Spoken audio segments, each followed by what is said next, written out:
Hello, everyone, and welcome to Evolve Yourself TV. I am Agni James, and apparently I like to cough a lot before I go on stream, so sorry about that. It's just one of those things, though. Sometimes if you have to cough, you gotta cough, and it's better to do it off stream than on stream. This time I think I hit the mic button a little too early. JT Farms is here. What is up with you, JT Farms? Tell me about life, existence. Tell me about everything. I want to know your favorite color, your favorite type of pencil. Are you a number 2 pencil girl? Are you a number 4 pencil girl? Like what is your? Tell me about your world. C. Wuchich is here. Hello. I haven't seen you in a long time. It's so good to see you.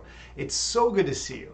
I was thinking about you the other day. I was wondering how you're doing. We haven't communicated in a while. I hope all is well with you. I hope things are going great in your life. What's new with you? And we got Cadaver Lathatherit. I love that name, by the way. It throws me off every time. Cadaver Latherit. Such a good name. How are you doing? How's everything going with you?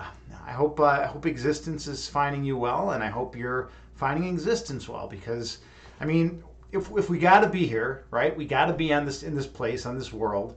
We might as well try to enjoy ourselves. And there's been a lot of different ways that people have discussed about how to live one's life throughout the ages in order to best enjoy oneself, right? The hedonists, the absolute hedonists, think that we should just pursue pleasure and avoid pain at all costs. But that doesn't lead to a very satisfying life, right?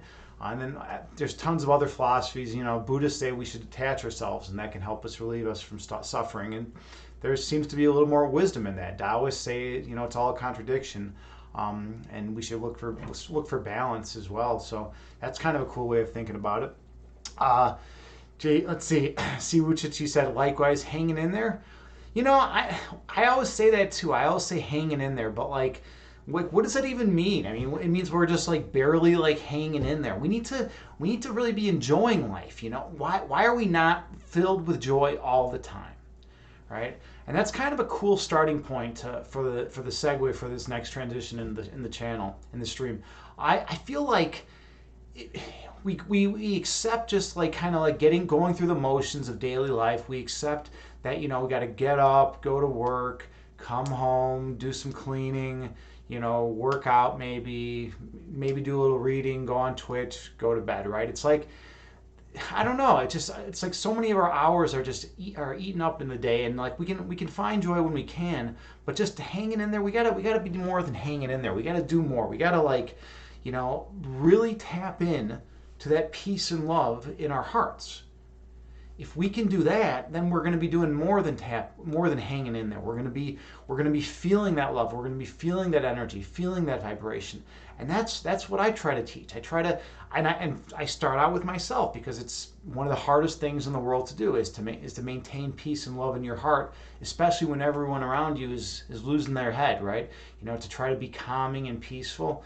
It's really challenging. Some people can do it better than others. I struggle with that on a daily basis, right? Let's see. JD Farms, you say you jumped from Kitten Stream to Grace Yoga, now you're here. You're going to be floating on high the rest of the night. Well, yeah, I mean, if you checked out Kitten Stream, you're going to be feeling good to begin with all the energy work. Grace Yoga Stream is incredible with all her meditation and yoga and whatnot. She always gets me in a really tranquil state. And now you're here. Yeah, this is going to be a good night for you. You basically hit up 3 of the healthiest channels on Twitch. So way to go. If you're looking for mindfulness, you're in the right place. I'm going to try to help you with that. And I ate awesome. I ate awesome. I think you mean R, but yeah. That would be kind of cool if I ate awesome though. Like, what would that even look like? How do you eat awesome? That doesn't even make sense. I think that question misfires from the start, right? You can't eat awesome. That would be like eating like a verb or something. Eating a quickly, right? Or an adverb or something. I don't know. See Wuchich, you are what you eat. I disagree. I think the phenomenal body, right? The material body might be more prone to that, right? Because if you're taking in the nutrients from a given plant or whatnot. I'm sure you're becoming part of that, right? In the bodily sense. But I don't think that the soul is actually becoming that. I think it's more of a matter of what you accept as your fundamental premises on the nature of reality, right? If you think that like we are a body and that is our fundamental essence, then yeah, absolutely, you are what you eat. But if you think that there's like a soul or some kind of like divine energy that exists within you, then you are not what you eat, right? Because the food isn't even touching that place of joy and love within you. There's like a barrier, there's like a separation between that stuff. Eat some awesome egg. I need to eat some awesome. I need to eat some awesome. Yeah, that would be interesting. I think that's kind of funny. I think that's a good joke we should run with you from now on. Like I eat awesome, and you could eat awesome too. I should put that in the channel points. Oh, that gives me a great idea. From now on, in the channel points, I'm going to be able to eat some awesome on a every stream I do. And I don't know how many channel points to put it for, because like I can only eat so much awesome in a day, but like my belly is not as big as it used to be, so I just can't shove in as much awesome as I need to. But I can eat a decent amount of awesome. I think like I try to eat at least like 17.689 grams of awesome a day. I feel like if I eat exactly that amount, I don't feel too heavy. I just feel straight up awesome. No difference, right? Everything else is good. See Wuchit, yeah. You say yes, yeah, right. See Wuchit, you also say our mindsets when we eat affects how we absorb nutrients. You know, that's interesting. I think I've heard some scientific literature supporting that, right? Such that like if you are in a very stressed, like super anxious state, right, you're going to have more adrenaline and like you're going to have more like stress hormones flowing through your body, and you're not going to process that food as well as if you were in a very like calm, peaceful state, right? Or if you eat something and like then you go out and run a mile immediately, like your body's going to react differently than if you're not exercising. So like there is some validity to that. That's a really good point. I like that you bring that up. I like that you can bring up the science aspect. That's always something cool with you. You have that science background, so you know these kind of things. JT Farms, you're saying you do, haha, yeah. 10,000 channel points? What do you think? 10,000 channel points? Oh, we got Hyperdumb here. He's lurking. Okay, he's delved deep into the source of creation. He's experiencing this. Lurking because D&D, totally understandable. Just enjoy the channel. Enjoy the channel. I hope you get something out of it and do some D&D, But yeah, so like, I don't know, things are going pretty well. For me, today was a really crazy day because I've been having back pain for quite some time. So I finally went to the rheumatologist. It's like, what am I getting old or something? Like, who the fuck goes to a rheumatologist, right? But I guess I got to go to a rheumatologist, and just they wanted to rule out that I didn't have arthritis in the lower back, because like when I like work out really intense, I don't know if I'm overdoing it or what, but like my lower back always gets jacked up, So and then like the next day I have to like do 3 hours of yoga before I can move in the morning, right? But yeah, so that's kind of how that's been running. JT Farms, you're saying, where does one buy awesome? Okay, well, there's a special store in Chicago, and Kittens actually knows about this store. It's on Cicero and Division. It's right next to this convenience store that used to be there in 1995 called Jingo. And this store sells awesome. It sells it like in large quantities. You can buy like a huge quantity of awesome. So I typically go and I'll buy three to 8 pounds of awesome, depending on the price, because sometimes they discount the price a lot. And then you can buy a lot of awesome for cheap, and that's even more awesome, right? Then the awesome gets even awesomer, or more awesome. Awesomer? Is that even a word? It sounds like a dinosaur. An awesomer. Couldn't that be like some type of dinosaur? Am I the only one that thinks that an awesomer would be like the best type of dinosaur? I think, or an osteosaurus, a gossamer, awesomer, Adam Yogi. Yeah, right. A gossamer, awesomer.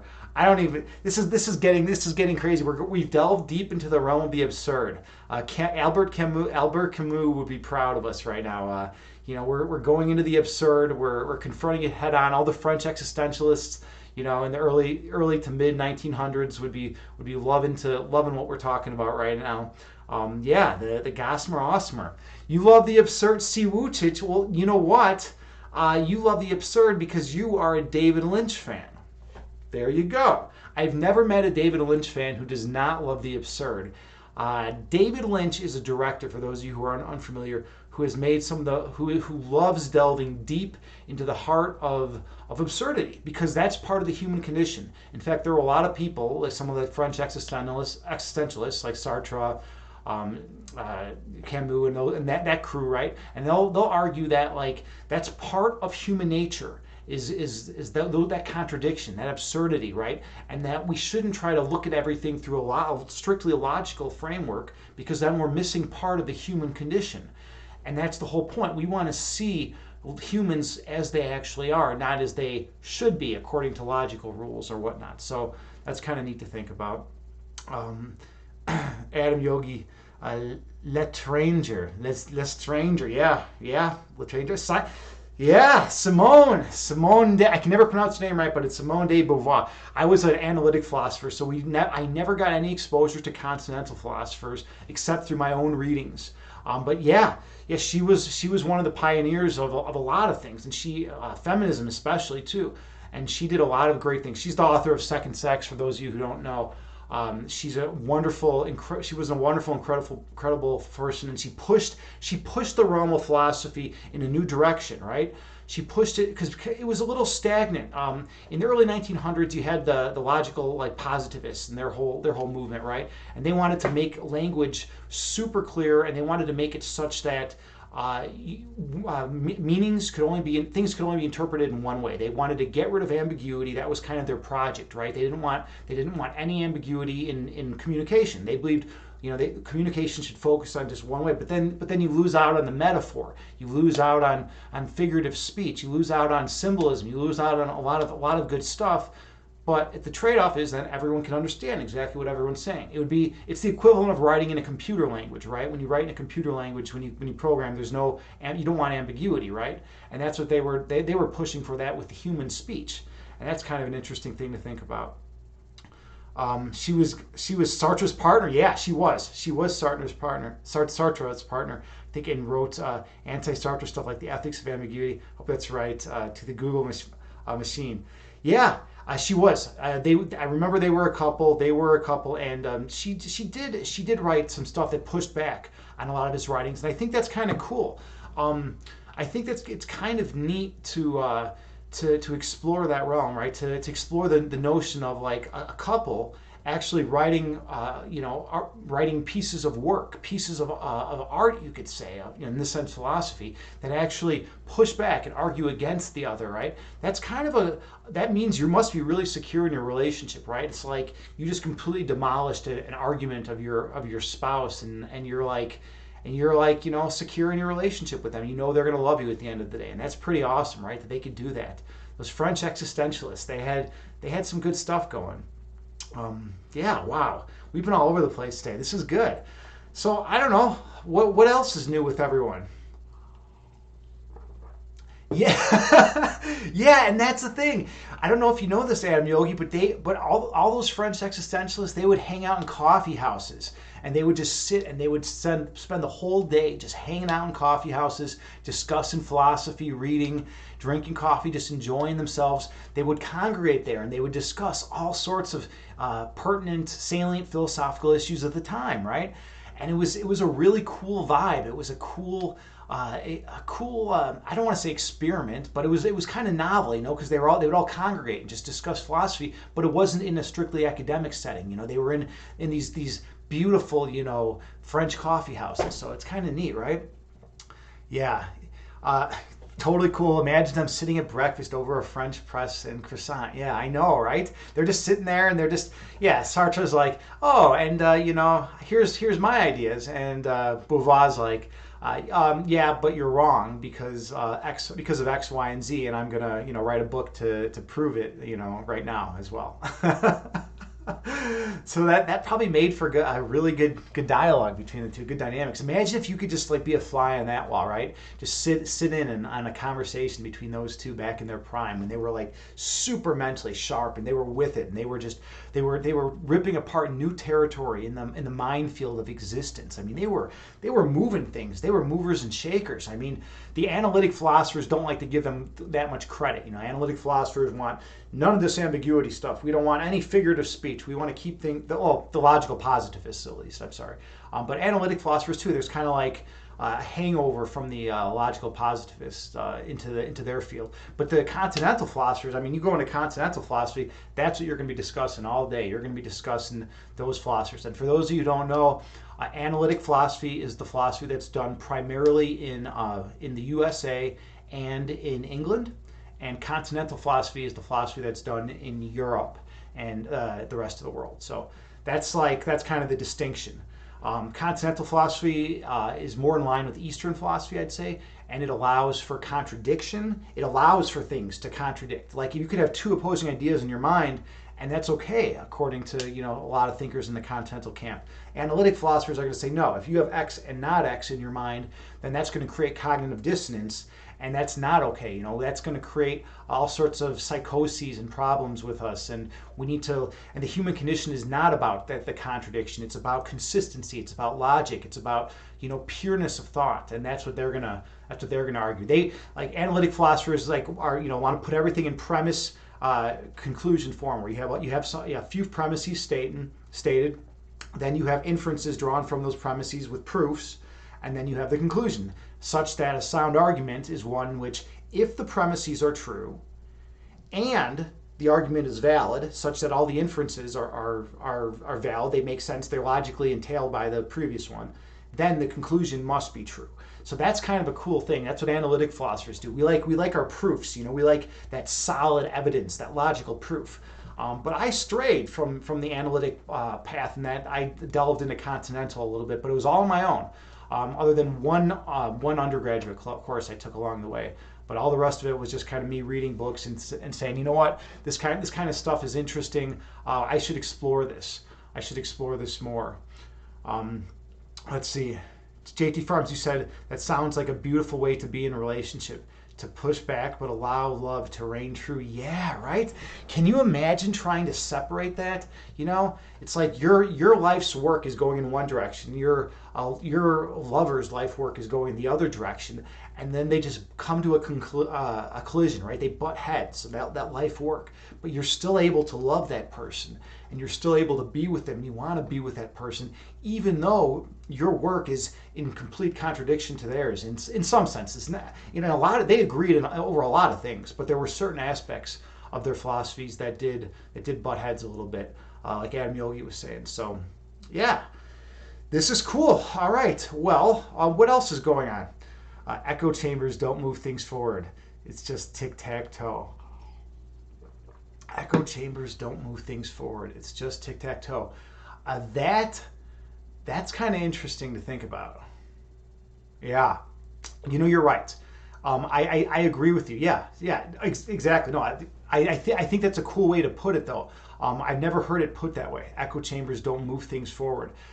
Because if you're just like a yes man, if you're just sitting there, or a yes woman, whatever, however it's, if you're just sitting there and you're nodding your head to what the other person's saying and you're just agreeing with what they're saying, right? Yeah, you're not developing any new ideas. There's something about the tension, about the resistance, about the struggle between two competing ideas, right? Such that the right one should hopefully win out in the end. That's the notion. At least that's what philosophers do, right? We have faith that eventually the right idea is going to win out because it's going to be superior to all the other ideas. It'll be the most tenable. It will be able to defend any assaults from other ideas, right? Because it's strong and it's locked in, and the thinker, whoever came up with the idea, hopefully has created enough rebuttals of the objections that have come up to this idea to make it such that this idea really is locked into the human mindset. And once it gets locked in, then once a new paradigm comes and changes our vision and changes the way we view the world, then that new idea can spring to fruition. Hey, Adam Yogi, thank you for the subscription. Thank you so much, brother. Much appreciated.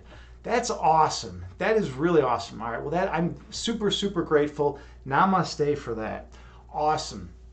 But yeah, I like your notion about echo chambers, and yeah, we need new ideas to come forward to challenge the existing ideas, right? If we try to like go back in time and go and look at the earlier ideas and just try to revert to that kind of mindset, it never ends up pretty, right? It's always like weird. There's always weird effects and things that happen that make it you don't make it such that you don't want to live in that mindset. You want to live in that time period.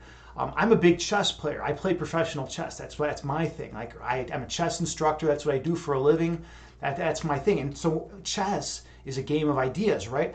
Like white always starts and white makes a move. And what white is actually doing is presenting an idea to black. It's like saying, hey, here's my idea. And then black has to see white's move, formulate an idea of her own, and then push back by giving her response to white's idea.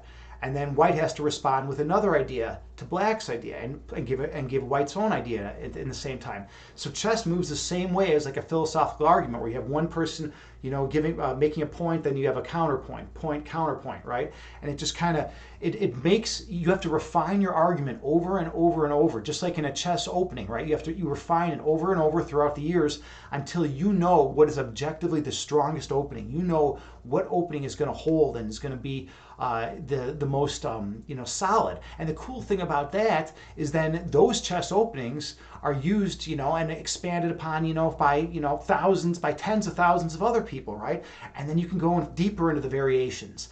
And then every once in a while, like when something really cool happens with the advent of computers. We were able to analyze positions super, super deep, right? And now with computer AI, it's like crazy. Computer AI is just going in with such depth, and it uses such an amazing artificial intelligence to analyze positions.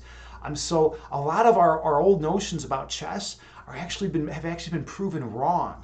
And this is crazy because we're talking like the masters, like Gary Kasparov, Bobby Fischer, like some of the best players of Magnus Carlsen, Magnus is too new, but some of the best players of all time.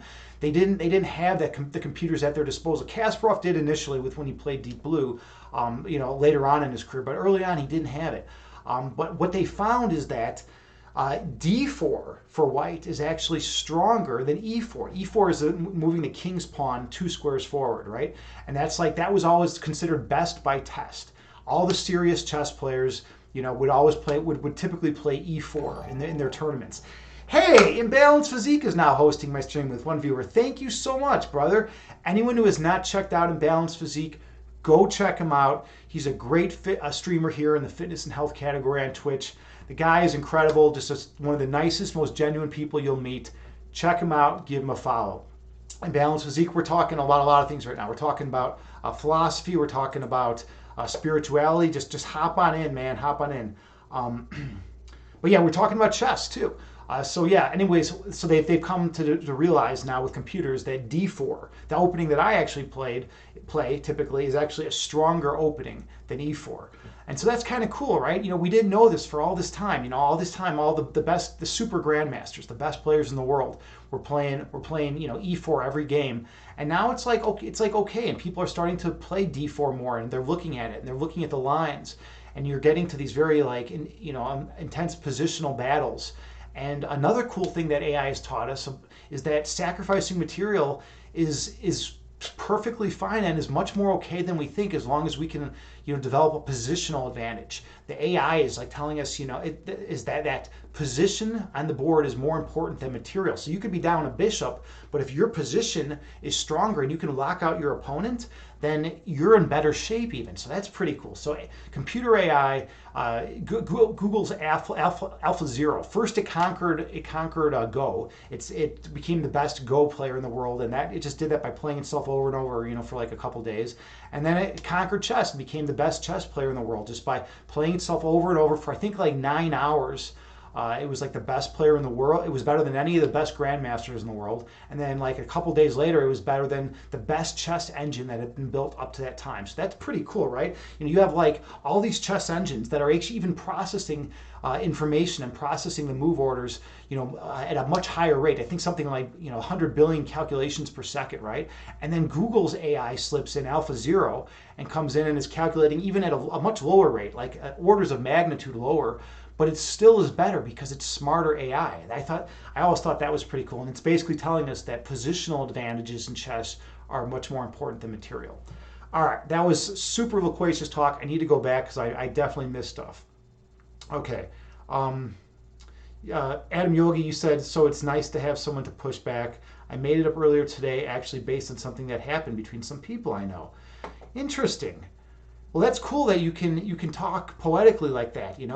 Because that's a really cool way. Echo chambers don't move things forward. It's just tic tac toe. I mean, I think it's beautiful. I think that's a beautiful saying, man. Like I used to write down, try to like meditate and come up with poetry, right? That was all because I'm a poet, and so is JT Farms. She's my resident channel poet, right? So she hangs out in the streams and she's coming up with poetic ideas and thinking poetically. And I used to always write down these poetic ideas that would come into my mind. So it's cool that you're coming up with these knowledge-based, these understandings, these pieces of wisdom, and you're able to write them down and record them. And you know what? Look back at them, a month from now, and just read them, or a year from now. Because I look back at my stuff that I've come up with from years ago, and it's like yeah, there's some wisdom in there. Another thing I did is I found some cool shows. Like I'm a big Star Trek guy, so some of the dialogue in Star Trek is genius, and some of the old science fiction stuff like Farscape. Some of the dialogue in there is just incredible, So like whenever I would hear a quote that would just blow my mind, I would always write it down. I'd write it down in my notebook. I had notebooks at the time, and I was writing down that. So that was pretty cool. All right. So C. Wuchit, you said mutual respect for being able to speak one's truth, but leave room for someone else's truth. Yeah, absolutely. Yeah, everyone should be allowed to express their own truth. But I'm a little weary of. Not weird. I'm a little leery of people talking about speaking one's own truth. Right. This is something that is, I think, has gotten very loose in a lot of holistic circles, and we have to be very careful about, because there's such a thing as capital T objective truth, and then there's such a thing as our subjective truth. Right. So capital T objective truth is truth that would exist even if human beings didn't. Let's say there were no human beings anywhere on the planet. There's still this capital T notion of capital T objective truth. So when someone is trying to speak of capital T objective truth, that's different than speaking their own truth, right? Their subjective truth, like maybe like their internal state, or how they feel, or an intuition they had, right? And that's a really important distinction that needs to be made, right? Because once those two truths start getting conflated, we have all sorts of problems in communication. We get a lot of ambiguity and vagueness. Vagueness is more of a problem than ambiguity, to be honest. But okay, let's see, what else do we got going on here? JT Farms, you said, requires so much ego to be in that mindset, it seems, but I know nothing about philosophy, so my thoughts and feelings may not be accurate. So it requires so much ego to be in what mindset? To be in which mindset? I'm not sure which context you're referring to. It requires so much ego to be in that mindset, it seems. But I mean, you always say something wise. Don't worry about not knowing anything about philosophy.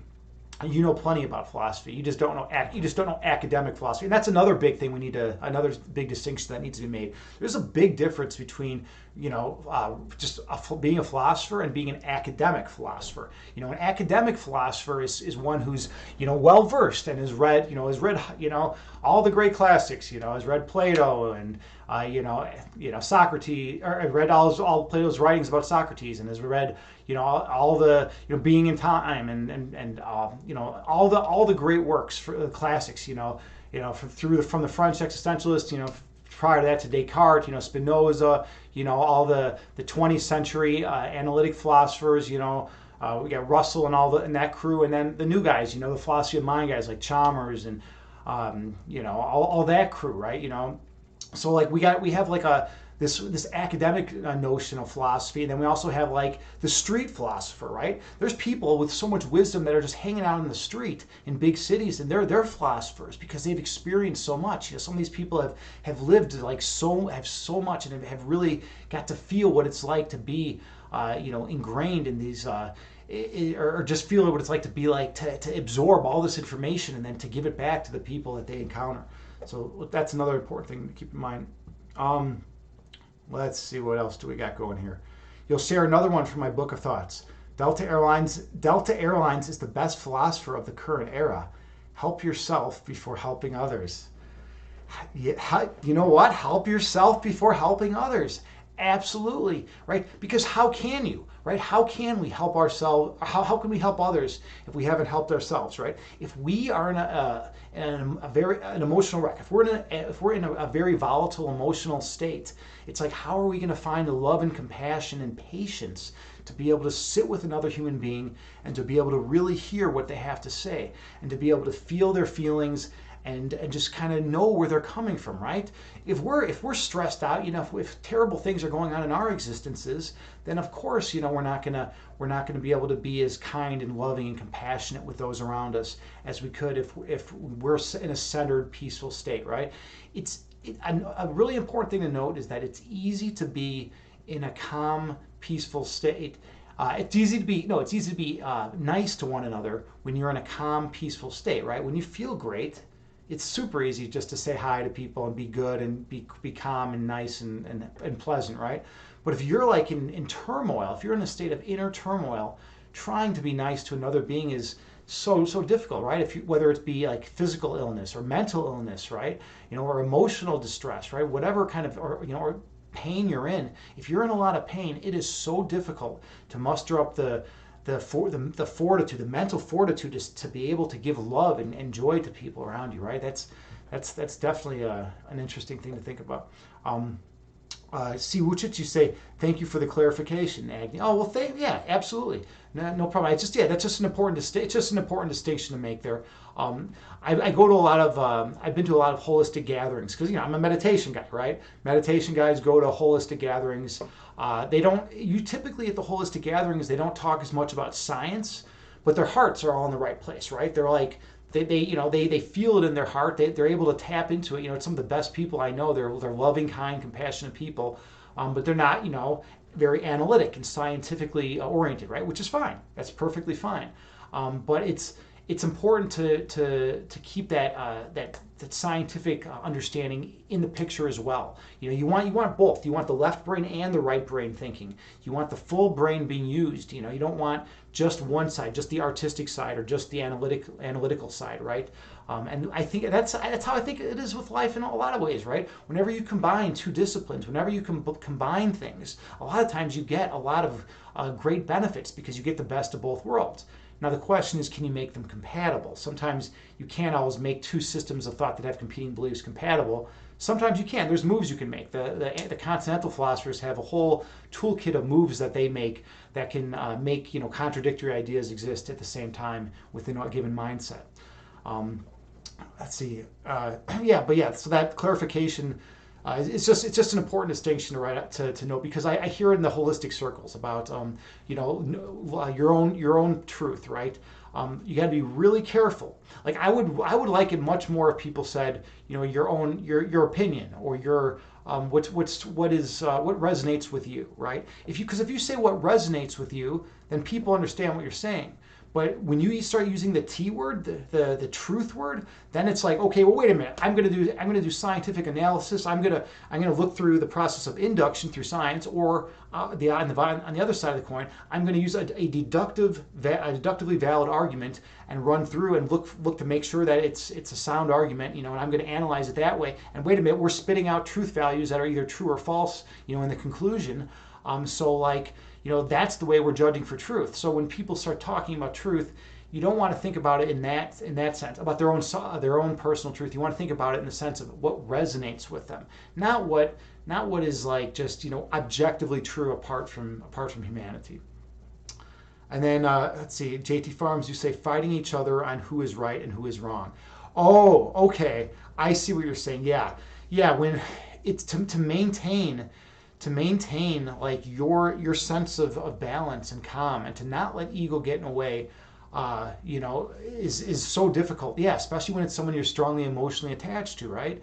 But if they have a better idea, I mean, it's tough, right? It can be tough to say, hey, your idea is actually, superior to my idea. Let's go with your idea. Let's run with your idea for a while because I like it, because I think it makes more sense, right? A lot of times we say we want to win the argument, right? We want to win out at the end of the day. And it's like, what is winning an argument? What would you rather have at the end of the day? Would you rather have feelings of kindness and love and compassion for the people around you? And would you rather have, make an impact in the world in that sense?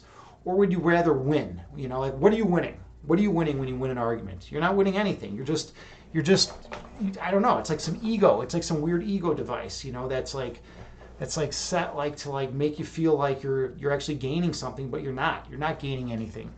It is whoever judges whose idea is better. Yeah, right. I mean, and that's what a lot of the sophists were doing back in the day in ancient Greece, and this is what the philosophers had trouble with, right? Because sophists were big into the art of rhetoric, like politicians, like present day politicians, right? Present day politicians are all about winning arguments, right? They want to win the debate, they want to win the election, right? That's what they're all about. They don't care about arguing in a very structured, logical framework. They care about saying things that are most convincing to the general public, to whatever base they're trying to convince, right?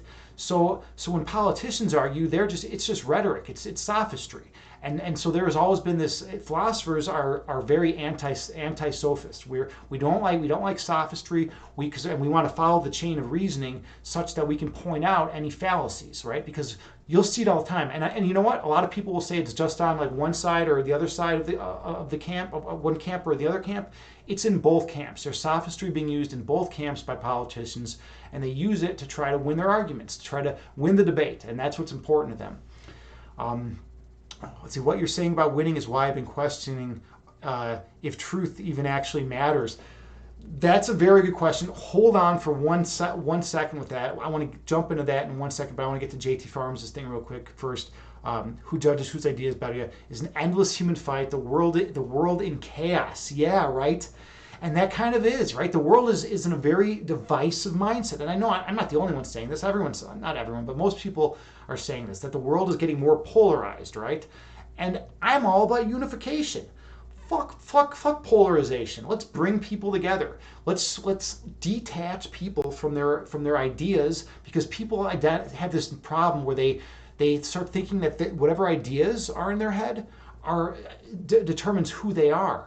And that's not true, right? Because and I can give you proof, right? Look at a relativism, right? So the ideas that you had when you were 5 years old, right? That's a completely different belief set than the ideas that you had when you're 10 years old. And the ideas that you had when you're 10 years old are completely different, were supplanted by vastly different ideas when you're 20 years old. And when you're 30 years old, the ideas you're going to hold then, that belief set is going to be drastically different. So your deeper kind, your essence is not your beliefs, right? It's not the sum total, it's not the set of beliefs that you happen to possess at any given time, because that's ludicrous, right? Because that would mean that every single time you change one belief, right, no matter how small it is, you're a completely different person. No, I don't think that just doesn't make any sense. It's pretty incoherent to think that, like, hey, wait a minute, I like raisins now. Oh, you're a different person. I'm no longer Agni James because I like raisins all of a sudden. It's like, that wouldn't make any sense, right? So there's something deeper. There's something deeper that is our essence, that is our being. You can call it a soul, you can call it an energy. You can be agnostic about it. You can say, well, maybe there is, maybe there isn't. But the evidence supports that there's probably something deeper, that we're more than the sum collection of our thoughts. Adam Yogi, now you said something really interesting a minute ago I really want to get to. So you said, what you're saying about winning is why I've been questioning if truth even actually matters. Yeah, right. It's in this current, I don't know where you live, Adam Yogi. I live in America. I'm from Chicago. And in the current socio-political climate, what seems to be matters, what seems to matters in this world is simply winning the debate, right? Winning the election. It doesn't matter what dirty tactics you use. It doesn't matter what fallacies. People are throwing informal fallacies out left and right. You constantly hear it. You constantly hear the fallacies. You can look at the breakdown, a politician's speech after their speech and read the transcript. That's what I've done at times, and it's just like, oh, fallacy, check. Fallacy, check. You just get out the red pen and you're fucking checking off, fallacy after fallacy. But they're convincing to people, to the general public, who's just like, oh yeah, that sounds good. That sounds like something I would think. I like this guy. This guy is a good guy, right? But it's like, no, it's not good logic. It's not good reason, right? So yeah, it does. And you just wrote a paper titled about sophists, entitled "Who Gave Sophists a Bad Name?" I thought it was clever. Who gave sophists a bad name? That's great. Adam Yogi, so you're into philosophy then, huh? Are you a philosophy teacher? Are you a philosophy student? I mean, that's cool that you're into philosophy, and I like that. Who gave sophists a bad name? Well, you know who the most famous, I mean, if you know about sophists, Gorgias, was the most famous sophist. And he was famous, this was like 2,000 years ago in ancient Greece. He would travel from city-state to city-state, and he would go up on the podium against whoever their biggest expert in whatever field it was, and he would debate that person. He would debate that person in front of the town, in front of the village, and Gorgias would win every debate. In fact, he was such an exceptional figure that Plato actually titled one of his books after Gorgias. And but anyways, he would be able to win debates against their best poets or philosophers or scientists of all the different fields, because he mastered the art of rhetoric. He knew how to sway a crowd. He would be like the perfect politician, in present day, the world, right? Because he mastered the art of rhetoric, and he knew what people wanted to hear, and he could give that to them, even if it was lies, even if it was, not truthful statements.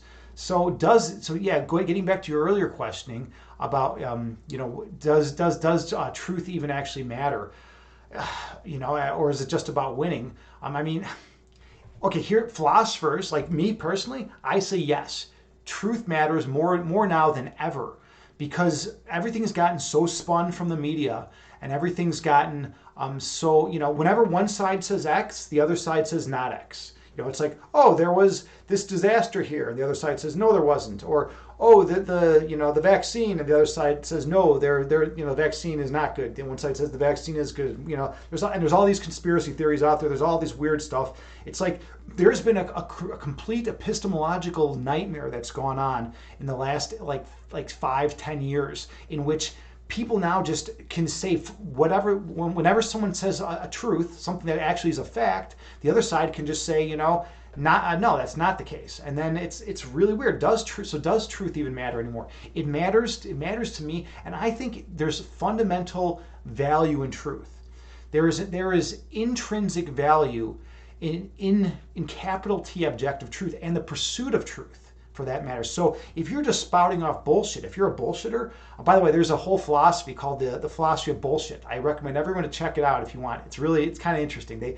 A lot of philosophers have put in a lot of time and thought and energy into the concept of what is bullshit, right? And they've come to the conclusion that bullshitters are more dangerous than liars, because bullshitters don't have any respect for the truth. They don't care about the truth at all, while liars at least know where the truth is, and they try to hover around it. So they say that bullshitters are like more pernicious to the mindset of humanity.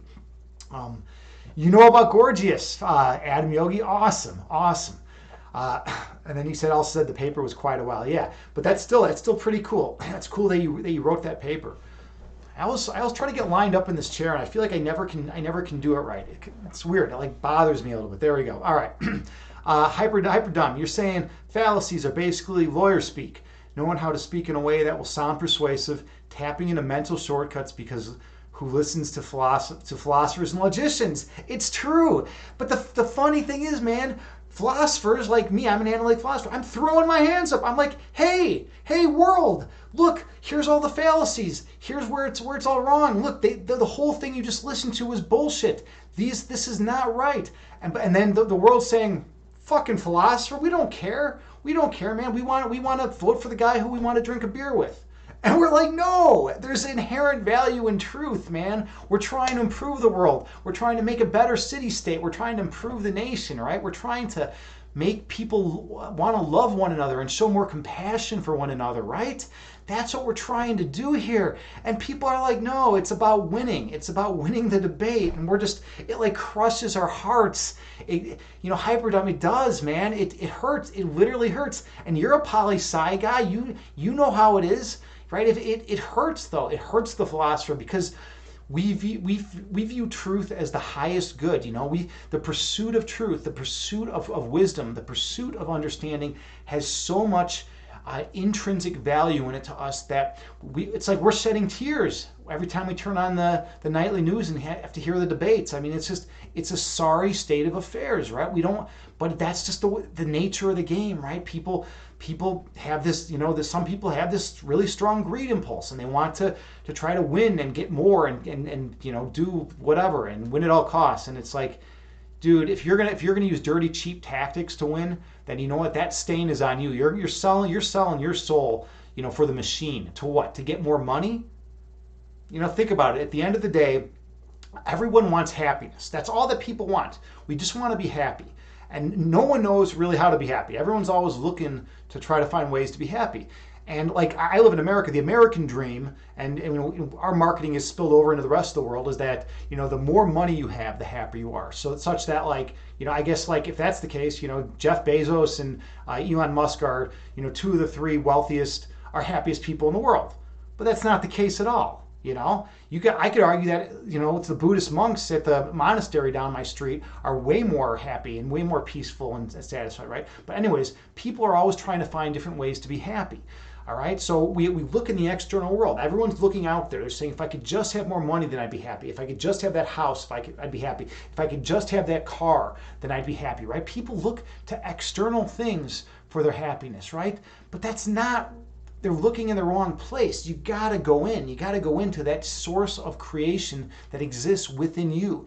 If you go deep in there, if that's the area where you explore for happiness, then you'll find it. And that's worth more than all the money in the world.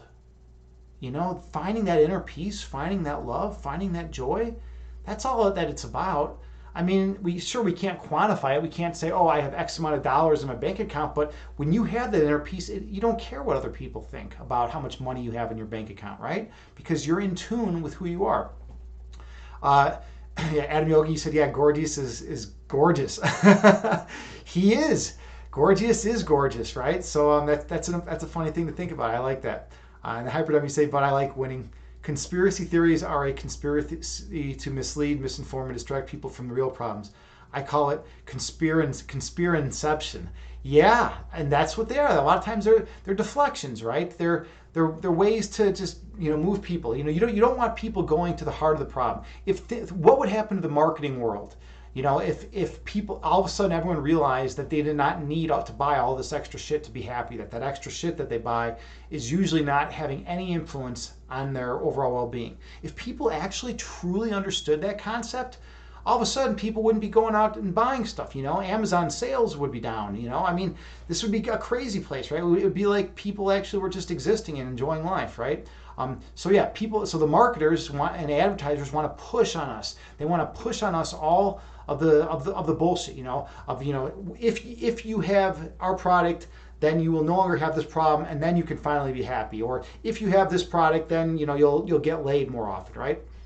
Bullshit. It's all bullshit, right? But you got to see through it first. And if you're brought up in that culture, if you're indoctrinated with those beliefs in the Western civilization marketing notions that kind of permeate all of our beings, because we watch television, we watch ads, we see ads all the time, right? Then it's tough to step outside of that box. It's tough to take a step back and actually get away from it for a second, right? But that's what we try to do. We got to try to do that stuff. All right, Adam Yogi said, okay, so in wrestling, the bear of truth, I agree, truth matters, but does trying to grasp the truth, the act of chasing the truth, is that worth it? That's the question I keep tic-tac-toeing, because in the end, false truths are held as truth, and thus the tic-tac-toe game continues. Yeah, but here's the thing. The idea is, hopefully one day our human race will come to the realization that the game is not worth playing, right? And hopefully the truth will win out in the end. That's what we want. You know what? When you play a game of chess, if you're playing at a high level, if you play chess at a high level, eventually the truth comes out. You know whether your position was better than your opponent's, and you can even you can input all your moves into a chess engine at the end of the game, and it will tell you. It will say, was this a mistake? Was this your best move? Was this your second best move? And it will tell you exactly. It will give you a numerical value of how good your move was, right? And so the idea is hopefully eventually we'll get to a point one day where human beings will realize, hey, you know what?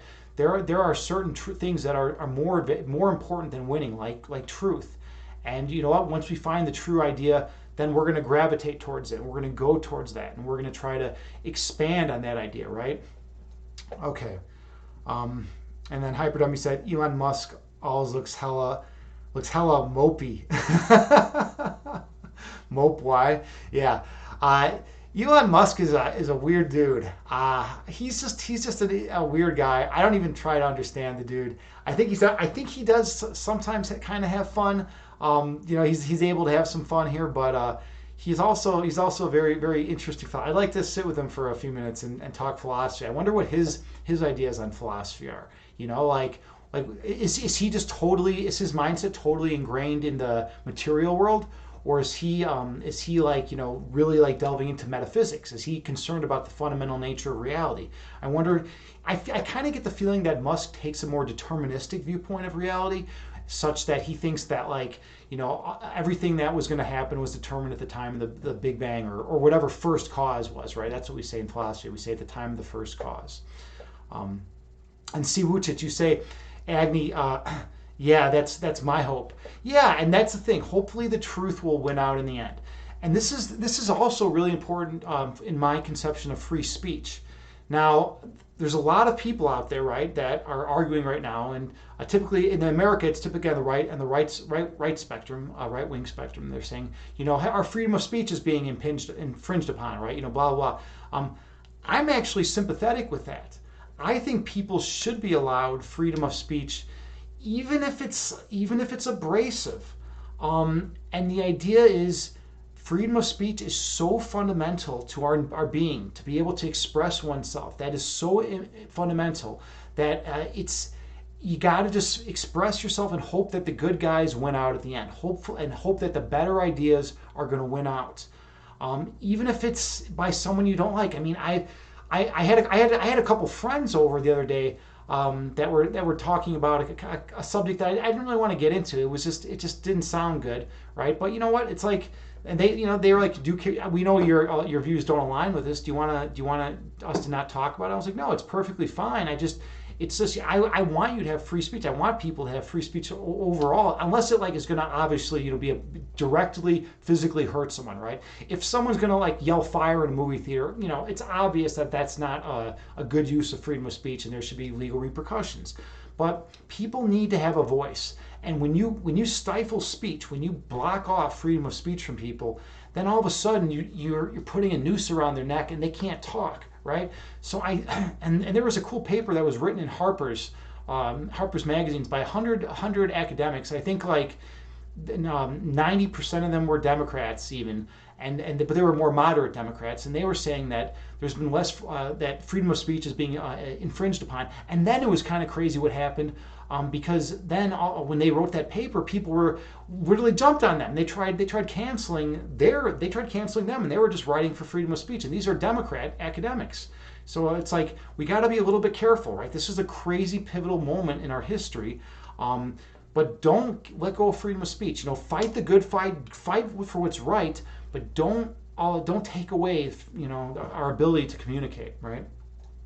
Okay, and then JT Farms, you say your passion is fire love, witnessing Agni and passion. I am a little bit on fire right now, right? Because there's a lot to be on fire about.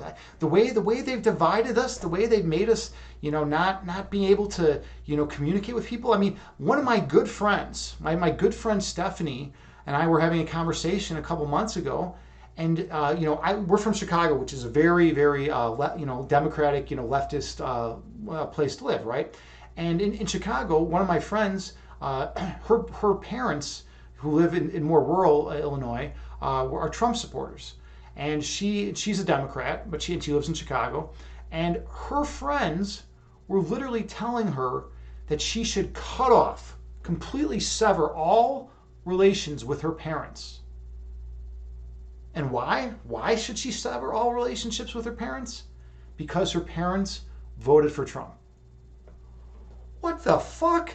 Are you kidding me? Because you have different political views than your parents, you should no longer love your parents? You should no longer have any feelings towards your parents? You should cut off all ties with them? That is madness. But that's what the world is going to. If someone ever tells you that, tell them to F off. Say, fuck you, man. I'm not gonna do that. That's absurd, right? These are the people that raised me, that care about me, and we share, a ton of values. We have a very similar belief set, where we both, help each other out and would do whatever we could to save each other's lives. We'd give kidneys for each other. But just because we have different political views doesn't mean we can't unify and still be on the same page. And that's what we need to work on. We need unification. Okay, Adam Yogi, you say, Elon lives in a house still. I saw that. That's only $50,000. I saw that. That's crazy. That's his main residence. They said he has one other residence, but it's almost never used. I think it's just used for functions. If he has to have some kind of formal function at his house or something. But yeah, his main residence that he lives in every day. This is crazy. Anyone who didn't know this, yeah, Elon Musk, the richest guy on the planet. Well, I think him and Bezos, flip flop and teeter totter for it, right?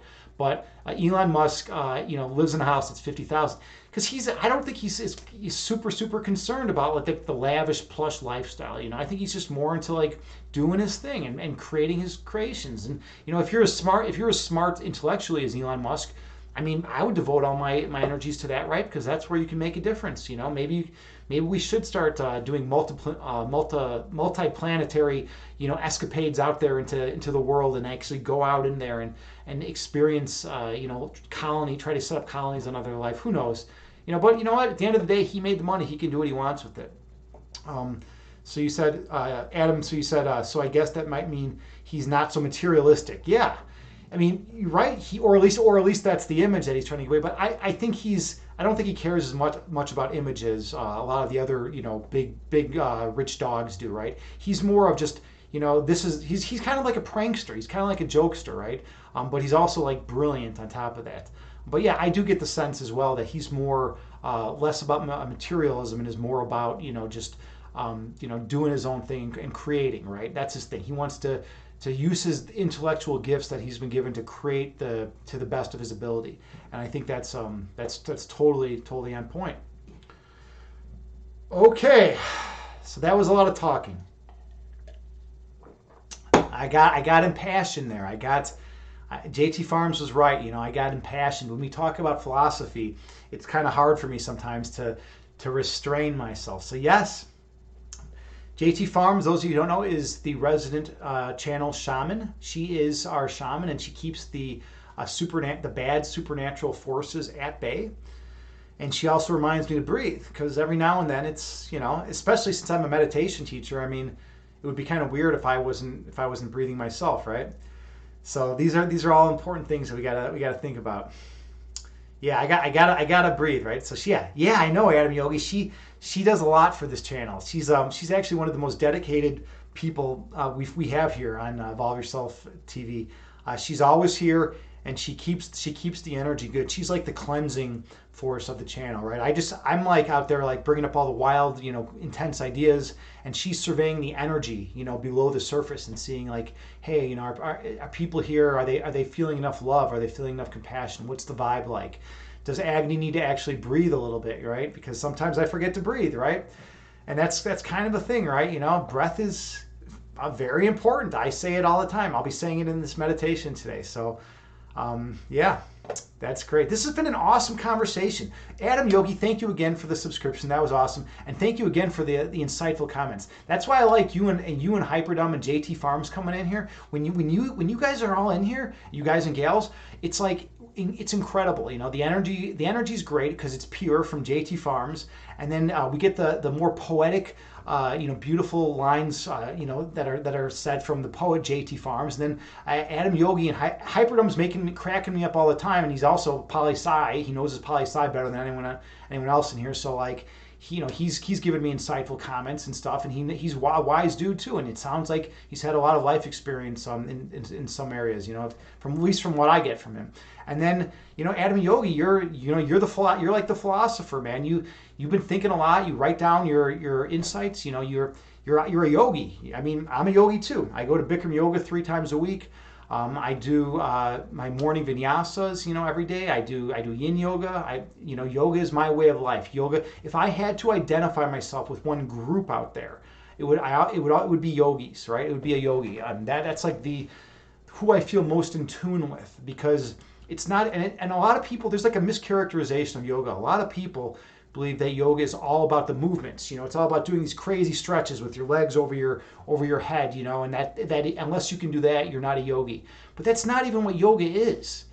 Yoga at its most simplest form is all just breath, says the guy who's not even breathing much, right? So yoga is breath, right?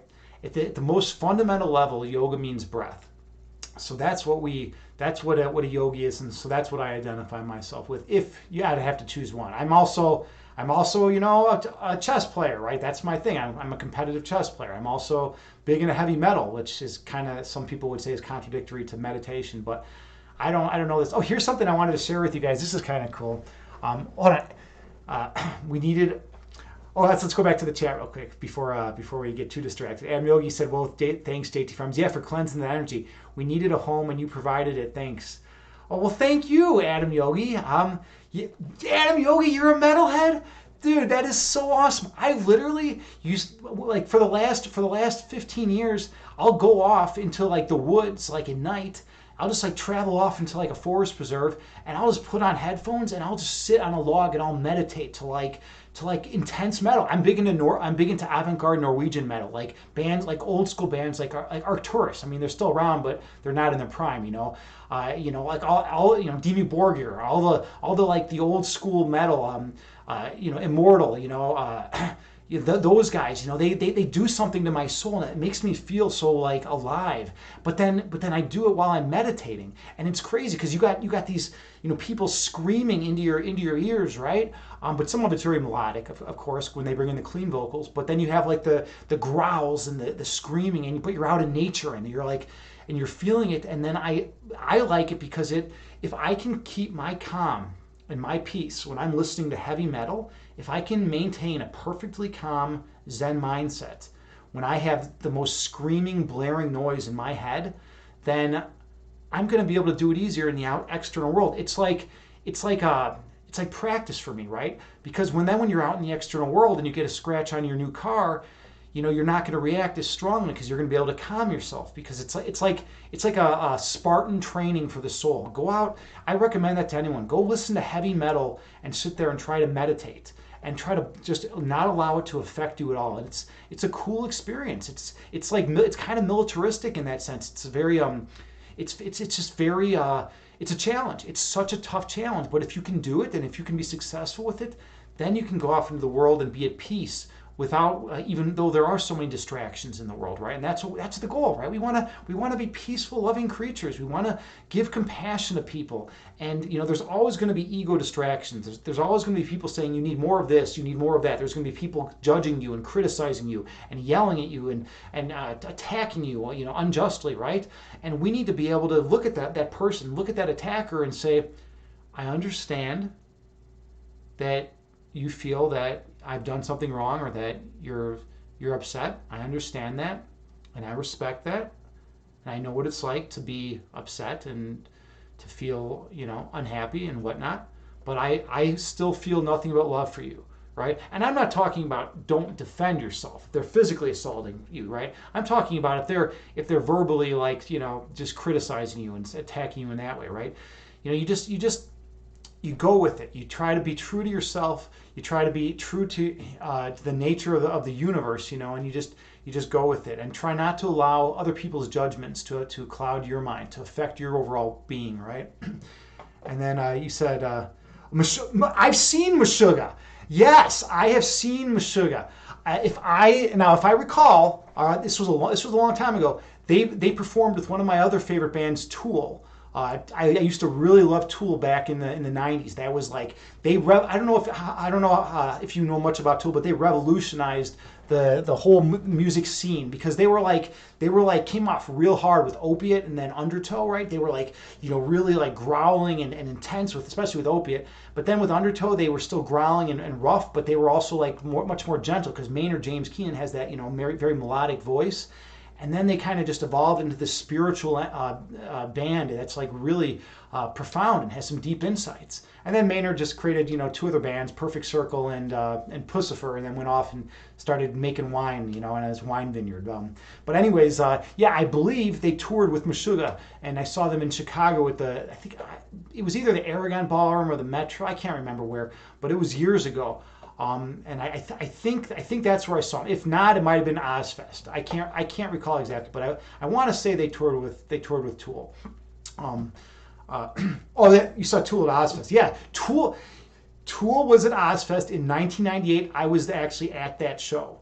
Tool was at Ozfest. That was a cool. So that was the one where it went Megadeth performed right before Tool, and then it went Tool. And then Black Sabbath performed at the end. Ozzy performed at the end, and that was a cool show. That was a really cool show. That was actually my first Ozfest, and that was an awesome, badass concert. I remember it was crazy for me because I got a ride with my buddy, and my buddy and his girlfriend, and like my favorite band at the time, Tool was about ready to come out on stage. My friend's like, we got to get going. And I'm like, what the fuck? What are you talking about? We got to get going. And he was my ride, right? And he's like, we got to get going. I didn't realize the show was going to go this long. Sorry, man. We got to go. And you know what I said? I said, dude, I'm staying. I'm staying here, man. I'm not going to walk out. He's like, we're like hours from your home. We're I think it was at Alpine Valley. It was like a couple hours away. He's like, dude, how are you going to get home? I'm like, I'll find someone. I'll find someone to give me a ride home. I'm staying to see Tool. And I went and I was looking around, just looking all around, and I ended up meeting up with another friend. I saw another friend sitting in the crowd, and he was willing to give me a ride home. And it was the most amazing thing. So that was truly a blessing. And then I got to see Tool and Ozzy, which I'm so glad I got that chance to see. It was pretty awesome. Okay, JT Farms, you're supposed to remind me to breathe. You're supposed to remind me to breathe again. Failure. Yeah, one of those experimental heavy 90s alternative bands. You know what? Okay, to be perfectly honest, I don't remember any of their songs. What I do remember though is that the metalheads that I was friends with back in the day were big into those guys. They had a lot of they basically had street cred. They had a lot of respect. I should go back and check out some of that. Check out Failure, because I remember always hearing about them, and I remember that people talked with very high esteem about the band. But I don't remember anything about. I never actually heard them much, or maybe if I did, I don't remember. That was a long time ago. Holy smokes! I don't think I've ever heard of Failure. That's a deeper cut. Yeah, they're old. They're old school. Yeah, they're old school. Check out their albums Magnified and Fantastic Planet. Let me make a little note right here. Right now. Well, actually, this is easier. Sometimes it's funny how even though I have a keyboard here, it's easier just to write it down real quick. I can just, I don't know. It's just quicker to do. Magnified and Fantastic Planet. Yeah, I'll definitely check them out.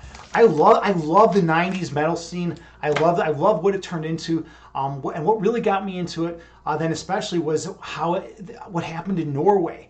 I don't know, those of you who are unfamiliar with heavy metal, and I know some of you I just popped in and you're like, wait a minute, this is a meditation stream, right? What's this Agni James guy talking about heavy metal for, right?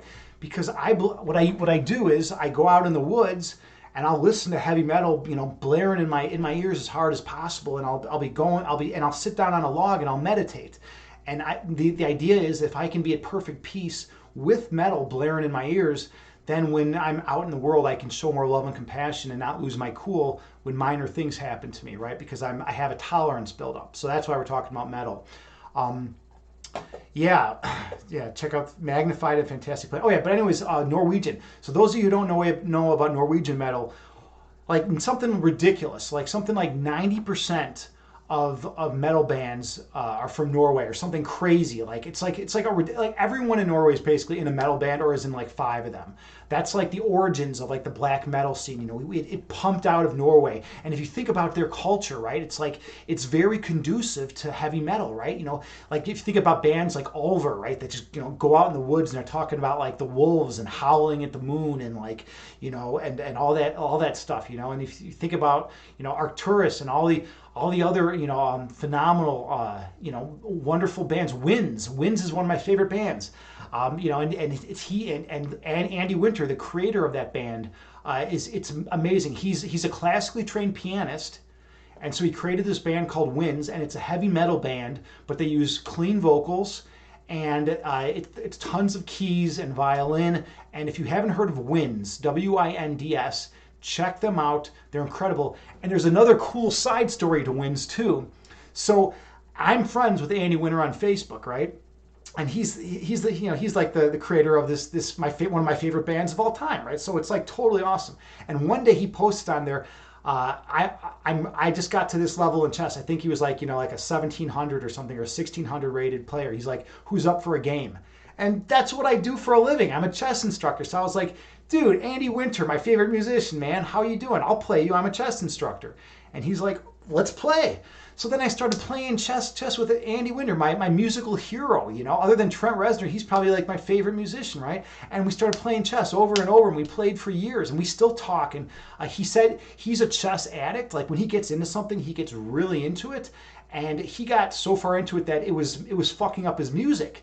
He's like, dude, my girlfriend's like getting pissed at me for playing chess because I'm not coming up with this new. He was going to do the work for the new Sculptured album, which he actually ended up doing. He's been on I think two of Sculptured's major albums, right? One was Embodiment, and then they got this new one coming out on the 27th of August. So he did all the keys for those two albums, and he was supposed to be getting that work done, and he wasn't doing it because he was playing chess with me all day. It was ridiculous. So his girlfriend basically stepped in and was like, Andy, get back to making music. You're a classically trained pianist. You're one of the most brilliant musicians on the fucking planet, and you're spending all your time playing chess with Agni James. So he told me, he's like, dude, we got to stop playing, man. He's like, the girlfriend's saying I can't play, and I'm not making any music. So, but we still talk and we're still friends, and we're gonna play more. Especially now that the new album is just coming out, the new Sculptured album. By the way, those of you who don't know who Sculptured is, if you've heard of the band Aglock, it's Don Anderson from Aglock's other band, Sculptured.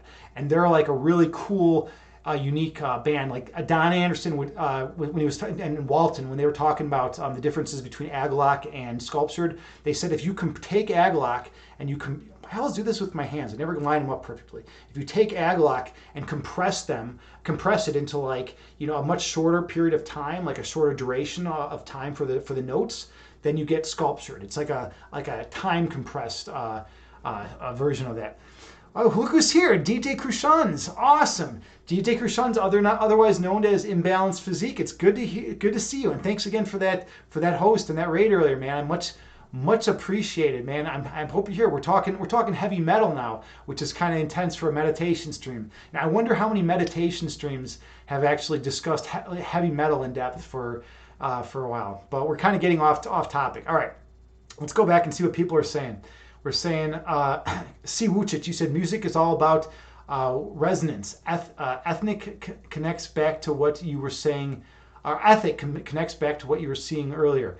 Yeah, music is all about resonance, right? That resonance, that vibration, right? Whatever is flowing with you, right? You're right. I definitely agree with you there, and I think it's important, right? Because when you're in that mindset, when you're feeling that joy, that good rhythm, and that good flow of that music, you're in it, right? You're in it, and that's like what meditation is. When you're in that meditation, you're feeling that love and you're feeling that light, and you're in it. So that's cool to check out. All right, so see, JT Farms, your fire is beautiful. Channel it, find stillness in your element, share your warmth, breathe now, love. Beautiful. JT Farms, bringing in that good shamanistic joy and love and light into the channel. She keeps out all the evil spirits. Wonderful person. And then you're the poet. You're the poet, so you keep everything flowing nicely. It's like you're like the regulator. Maybe when I get too intense, you kind of steer it back in the right direction. I love it. I think it's great. Hey, last night's ghost is here. Awesome. You're popping in and out. You are awesome sauce. Well, thank you, last night's ghost. It's so good to see you. I hope life is going well with you. I caught your stream. I think it was last night. Ironically, and it was great. You always put on good content. Anyone who hasn't checked out last night's ghost, check it out. She does a lot of games. She's kind of like me in that we have like unique niches, right? I don't really know anyone who does what you do. You have like a very distinct vibe. You do like horror movies, and you do like all sorts of games and interesting things, and your chat is also pretty cool. So definitely check out last night's ghosts. Why can't I say your name right now? Last night's ghost. It's like not that hard. I mean, if I can speak in regular language the other time, why can't I say your name? But all right, call you Ghost. Yeah, all right, yeah, Ghost. You got to watch out, Ghost. JT Farms is my resident shaman, so only good energy here. Just so you know, you have to be a friendly ghost. All right. Let's see, Adam Yogi, how are you doing here? Did you say something? All right. Oh, you got to go. Thanks for the great talks. Peace. Well, thank you, Adam Yogi. Have a wonderful night. Namaste to you, and thanks again for the subscription. Much appreciated. We're trying to grow the channel. Yeah, have a good one. We'll see you around. Okay, and I think with that being said, namaste. Let's get into meditation, because that's what we do. So now I gotta go from super high intensity mode, and I have to chill out and go into calm, peaceful mode. And that's something that I like to teach others to do. To be able to go from one extreme to the other if you so need be. Because gaining your composure and collecting oneself is of crucial significance and crucial importance if you're going to be able to find peace and joy within yourself. So when you get stressed, when you get worried, when you're in a fearful state, you can use the meditation breathing techniques to relax, slow your heart rate, and just be at peace. And that's more valuable than all the money in the world. You were anonymously blessed by someone in the community. Oh, really? That's awesome. That's awesome. If you are here, thank you, Odals. Anonymous. Cool. That's really cool. Yeah, I might have missed something in the chat earlier, but yeah, that's awesome. Okay, cool. Well, let's see. What else do we got going on here? I think we are ready for meditation. Yeah. Let's do this. Let's do meditation. That's why we're here. So, you're going to want to get in a comfortable seated position.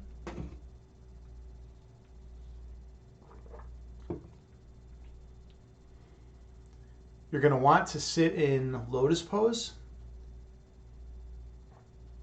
You can sit cross-legged on the floor. You can sit with your back against the wall.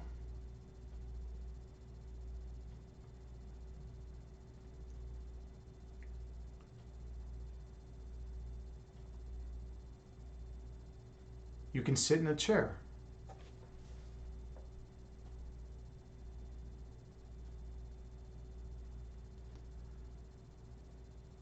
And however you're sitting, make sure that you are comfortable.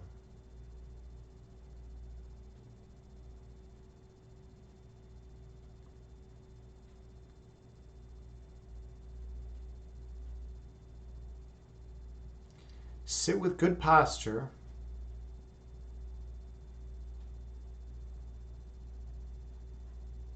in an upright position, but be comfortable as you sit.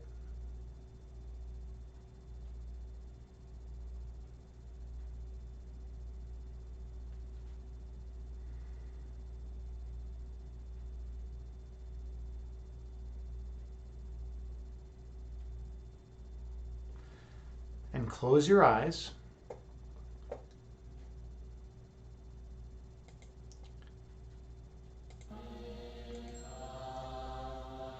And I have a Buddhist chant CD, Buddhist chant that I play that has a chime that goes off every 2 seconds.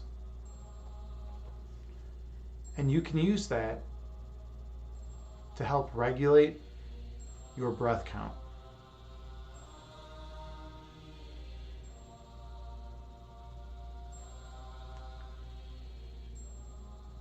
You should close your eyes, last night's ghost.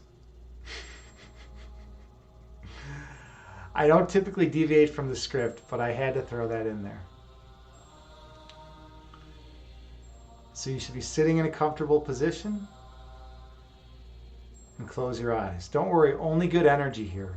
JT Farms is my resident shaman, and she makes sure the energy and the vibes you feel will be peaceful and loving.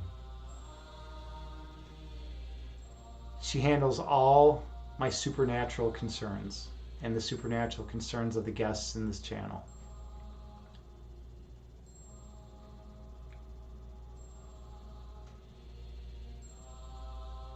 So take a few deep breaths on your own with your eyes closed. And become one with your breath.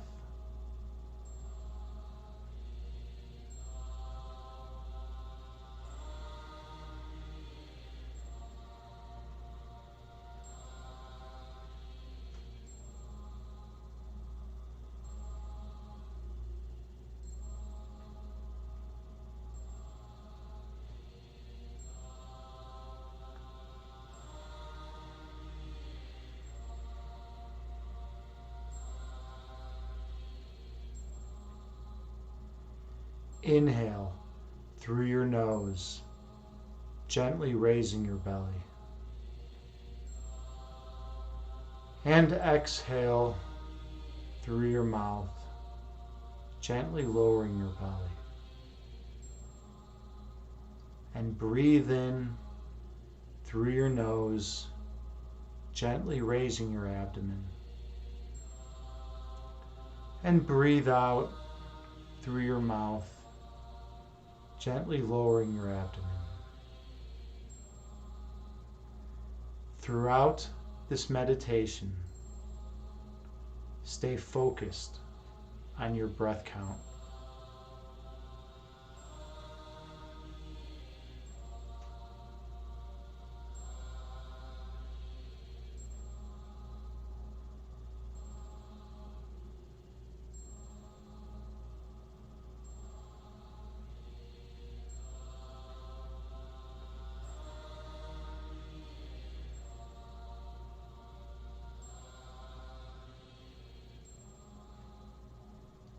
Inhale through your nose.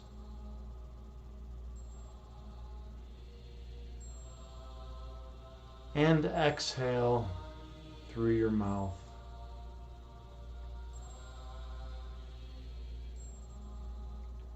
Breathe in through your nose.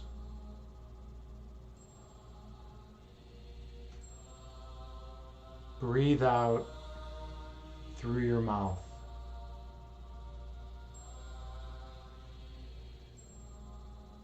Stay focused on your breath.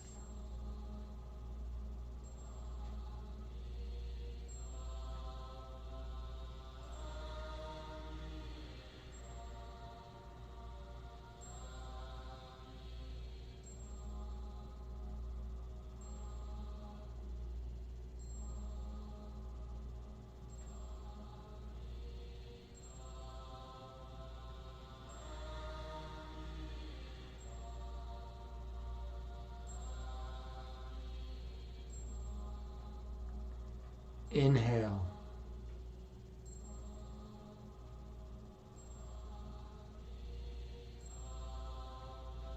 Exhale.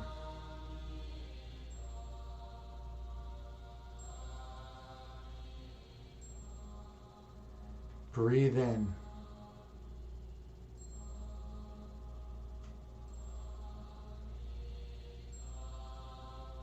Breathe out.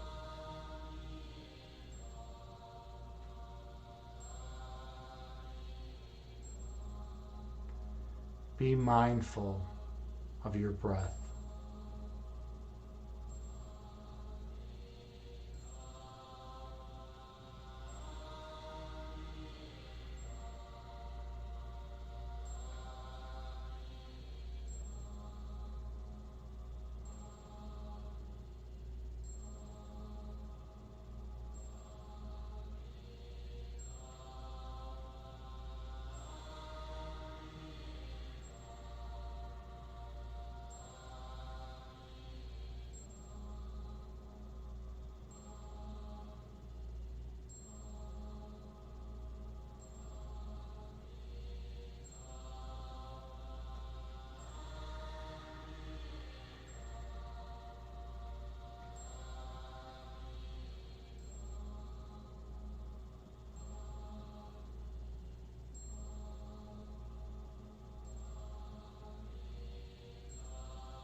Visualize yourself on a mountaintop, watching the clouds move below you.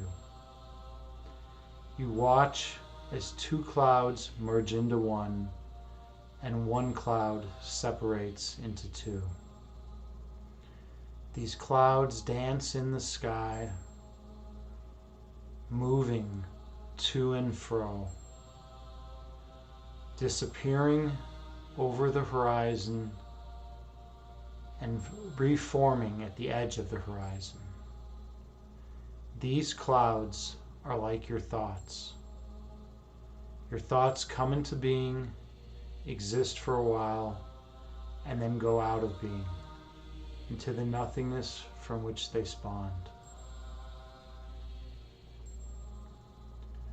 When thinking arises during your meditation, gently visualize those thoughts as clouds and release them over the horizon.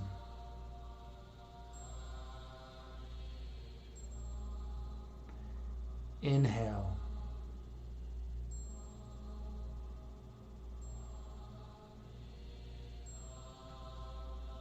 Exhale, releasing all that does not serve you well. Breathe in.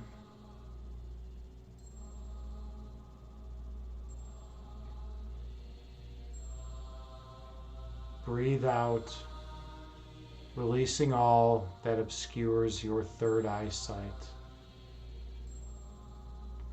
Stay focused on your breath.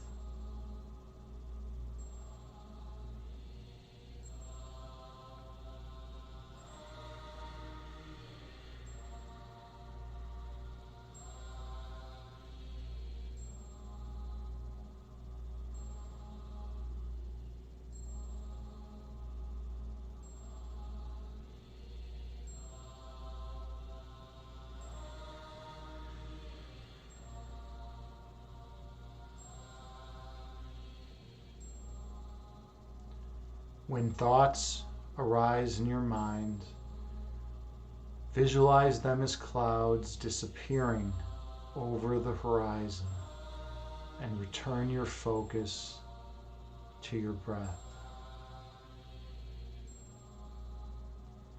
Inhale.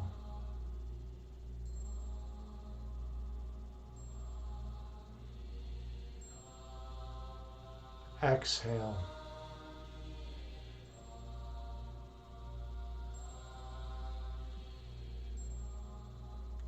Breathe in.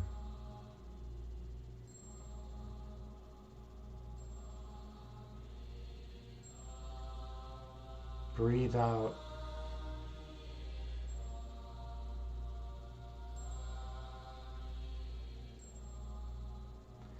The breath calms the body, and the body calms the mind.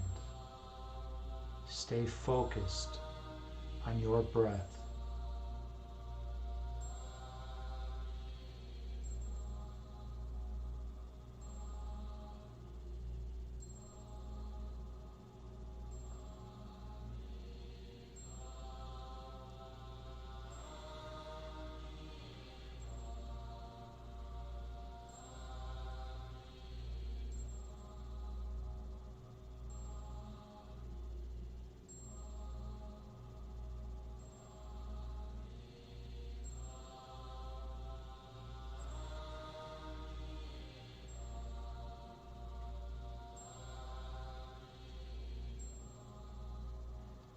Travel now deep beneath the level of thoughts, beneath the level of conscious awareness. Travel deep down into the heart chakra and reside there. Notice the feelings you feel there. Notice the feeling of love that exists there. That is your essence. That place is your home. Inhale.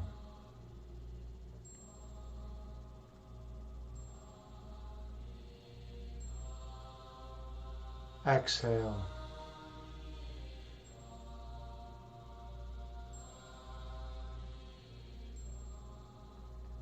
Breathe in.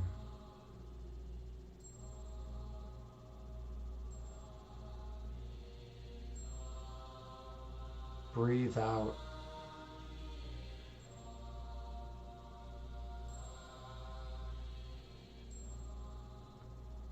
Feel the warmth pulsating around your heart. You can feel the energy flowing.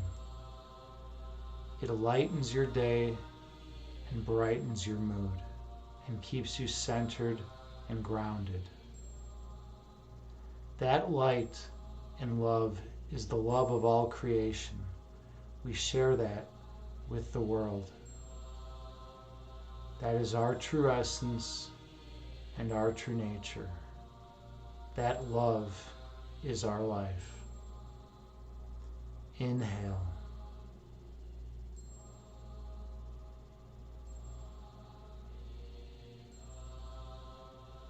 Exhale, releasing all that does not benefit you. Breathe in.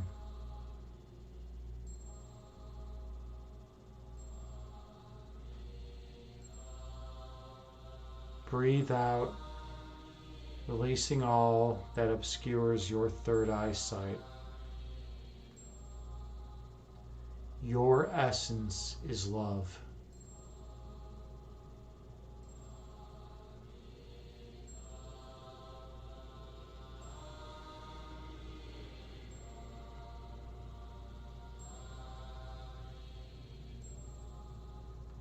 The manifestation of love is light.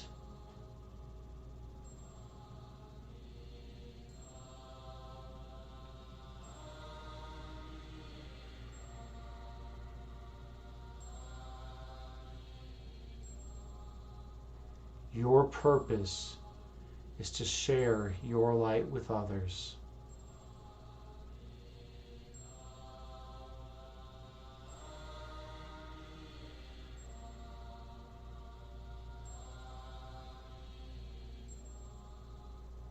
And by doing so, you will awaken the light within them.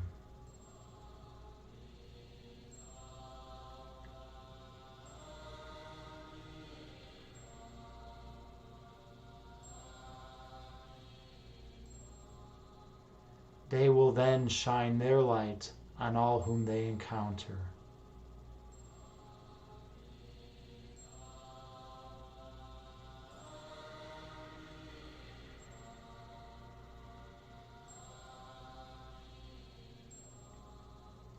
and soon the whole world will be lit.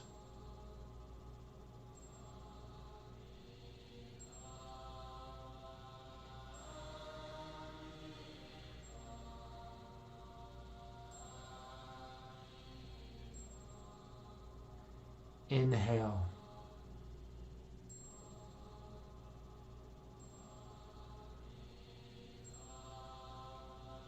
Exhale, releasing all that does not serve you well. Breathe in.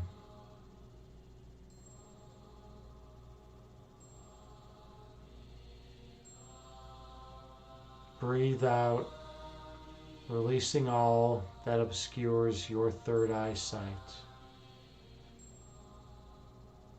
Travel down deep into the source of love in your heart chakra and stay there. Focus on the pulsating love. Feel its warmth. Feel its presence. That love is your essence.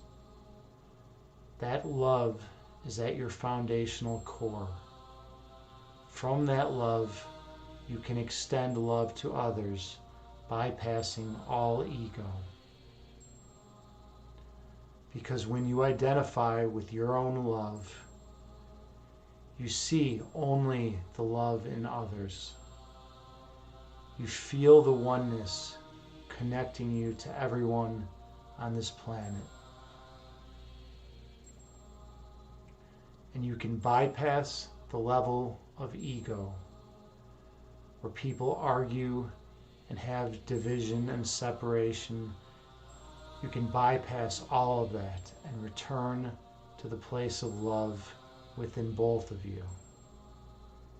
And you realize that your love is the same as their love, and that you are one with them. That is your purpose. That is your function. Inhale.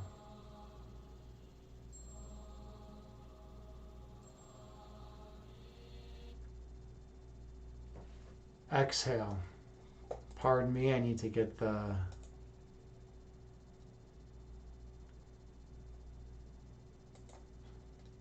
this rolling again. Huh. That's really interesting. YouTube music just shut down for me. I'm going to reload it right now. Good old YouTube music. This is a great time to practice breath. Stay thinking of your breath and take a few deep breaths on your own. There we go. This is a good example of like going off into the woods and meditating when things get chaotic. Breathe in.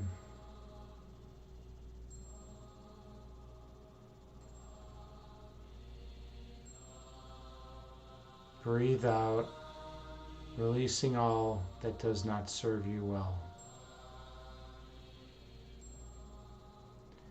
Inhale.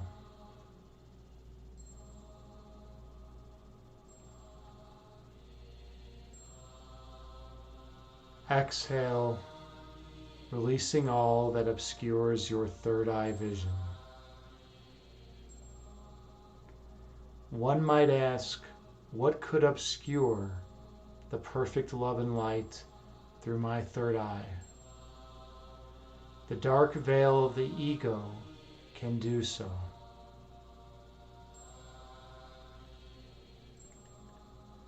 It can distort the light, and we can see things as they aren't, instead of seeing things as they truly are.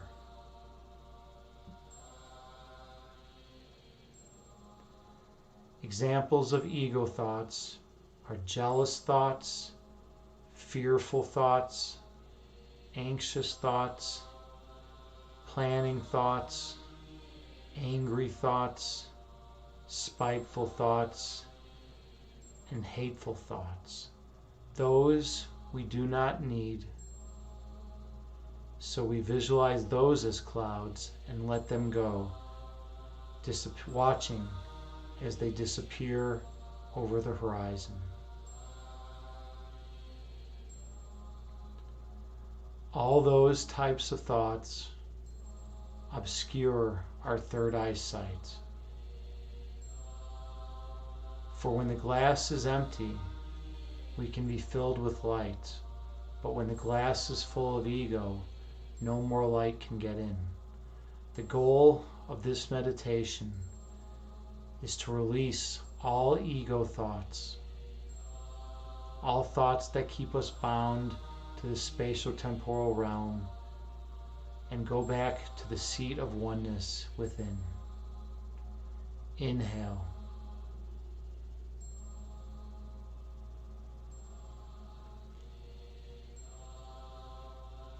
Exhale, releasing all that does not serve you well.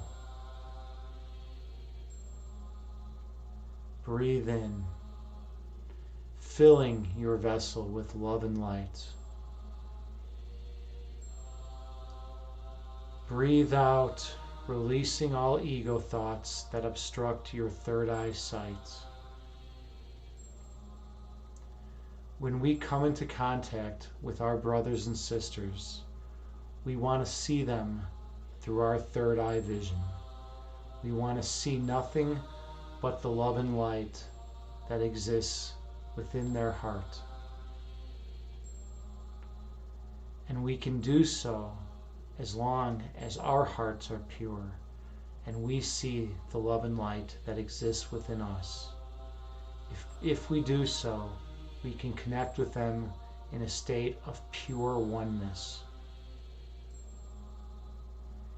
Inhale through your nose, gently raising your belly. Exhale through your mouth, gently lowering your belly. Breathe in through your nose, gently raising your abdomen. Breathe out through your mouth, gently lowering your abdomen. Stay focused on the perfect love that exists within you.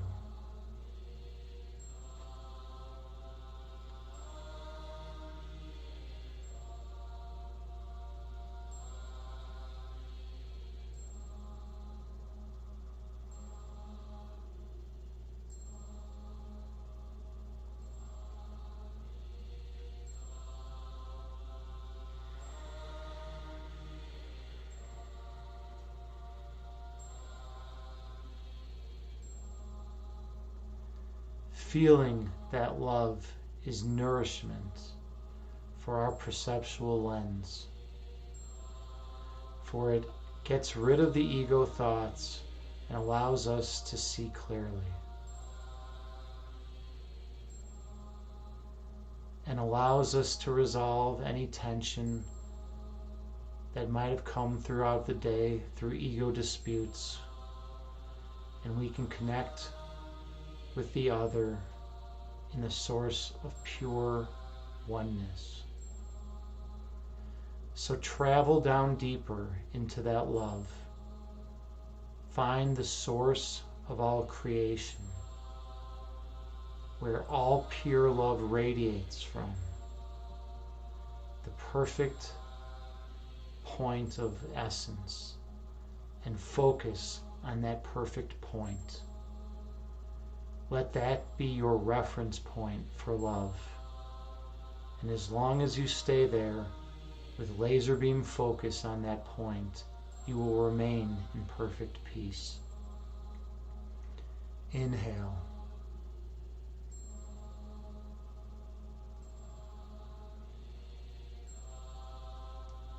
Exhale, releasing all that does not serve you well. Breathe in.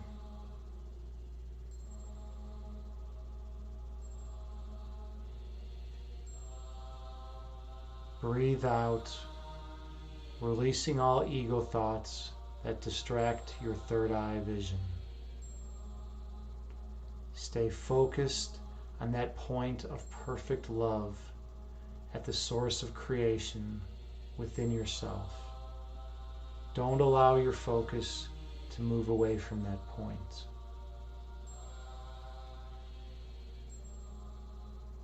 For that point is where we came from. That point is eternity. And we can be there at that point, seeing all of humanity from that place of love. If we so choose to put in the time and the energy to meditate and to do self-care such as yoga, qigong, tai chi, and all the other energy arts. Inhale.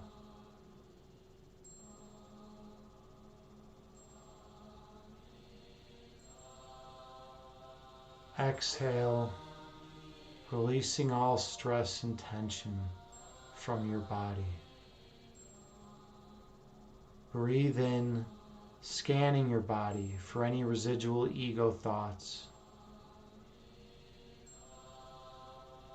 Breathe out, releasing all ego thoughts from your mind. Your essence is pure love.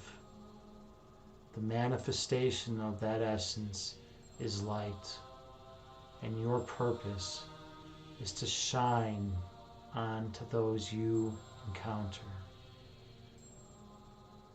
And then they will shine their light to all whom they encounter, and the whole world will become lit. As space-time collapses and eternity reigns once again. Inhale, searching for any residual areas of tightness or tension in your body. Exhale, allowing yourself to release them. Breathe in, slowly raising your abdomen.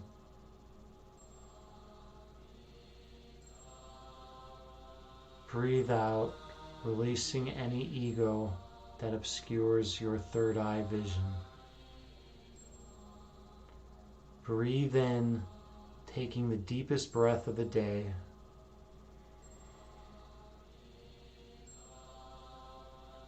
Breathe out, releasing all fear from your being. Breathe in, filling your vessel with love and light. Breathe out, releasing any distracting thoughts or feelings. Inhale, feeling that point of perfect love at the source of creation within. Breathe out with a laser beam focus directed on that point. Do not lose sight of that point of perfect oneness. For that point is your eternal home.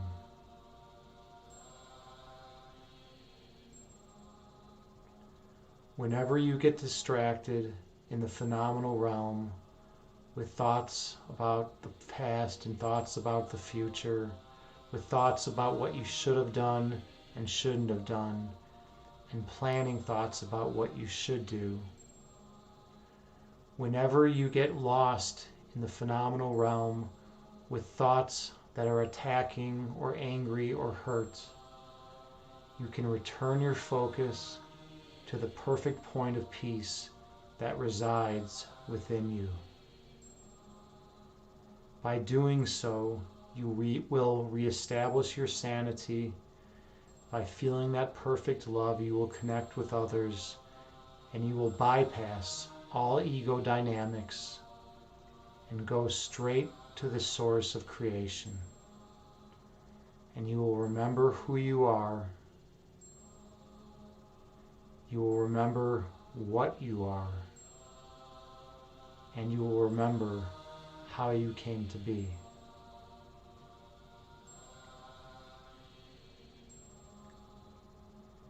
Inhale.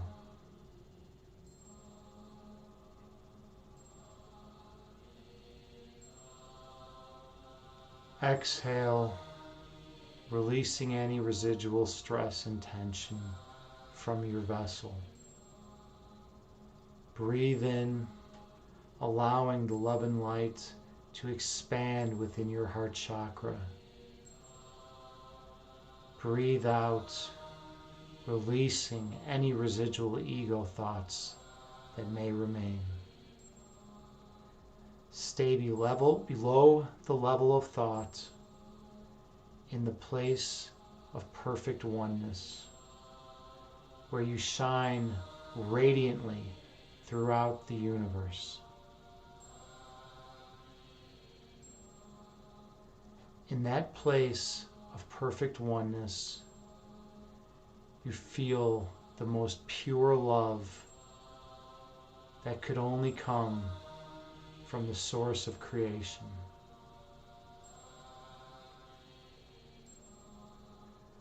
Feel that love and that warmth bubbling up in your heart chakra. Feel it growing and expanding throughout your body. That light shines beyond the body into the room in which you reside. The light expands and shines beyond the walls of your home, beyond the walls of your town, into the city, and connects with all those whom you encounter. That love grows and shines beyond the walls of your city, to your state, township, to your country, to your continent. The light penetrates even the atmosphere of this world.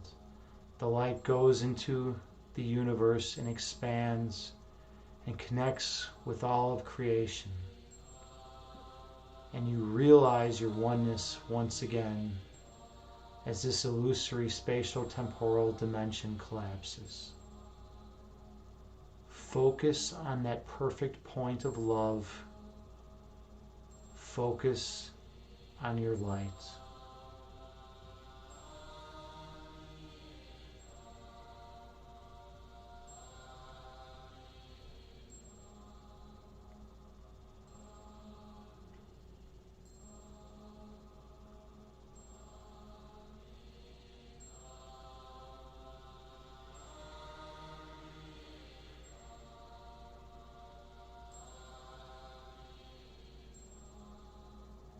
Take the deepest inhale of the day, filling your vessel with love and light. And the deepest exhale of the day, releasing all that does not benefit. Gently open your eyes and return to the present moment, bringing with you the peace from this meditation throughout the remainder of your day. Namaste. Thank you so much to all who participated here. It is truly an honor to be here with all of you now in this perfect place of oneness. Hey, Kittens Kung Fu is here. Namaste, brother, to you. Wow, good to see you. So good to see you. We just got done with your meditation. I don't know how much you caught, but it was really peaceful. How was that for everyone? I hope everyone got something out of it at least. I hope you felt some love, some calming impulse, some calming warmth in your heart. And I hope you felt it expand and go out throughout the world, because that's what we need to do. We need to share our love and light with those around us. That's what we need to do, because love is our essence. Love is at our core. And if we can share that love and light with those around us, we are doing ultimate service for all of humanity. We are doing what's necessary. Let's see.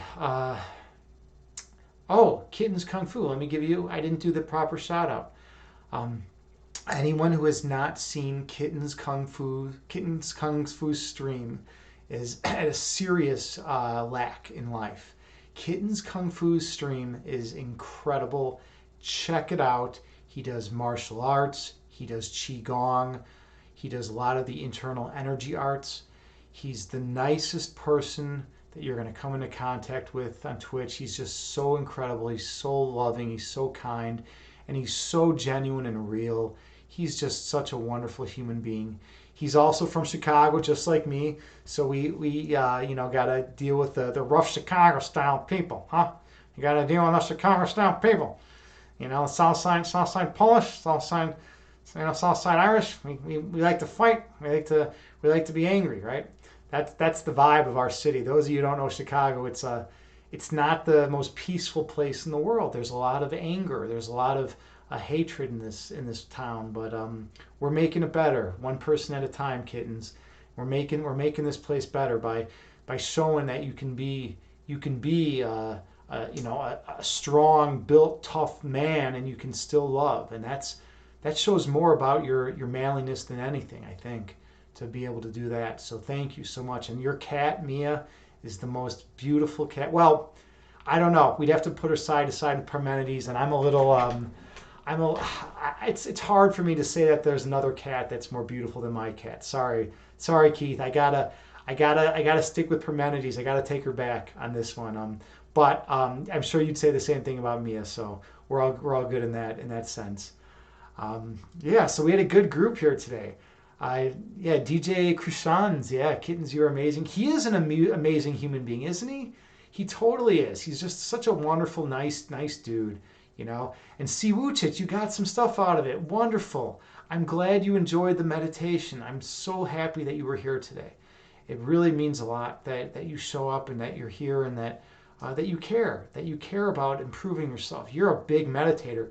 I'd like to share something about Si Wuchich that she told me a while back. She actually did I think it was a 10-day meditation retreat in which she was not allowed to speak for 10 days. How amazing is that?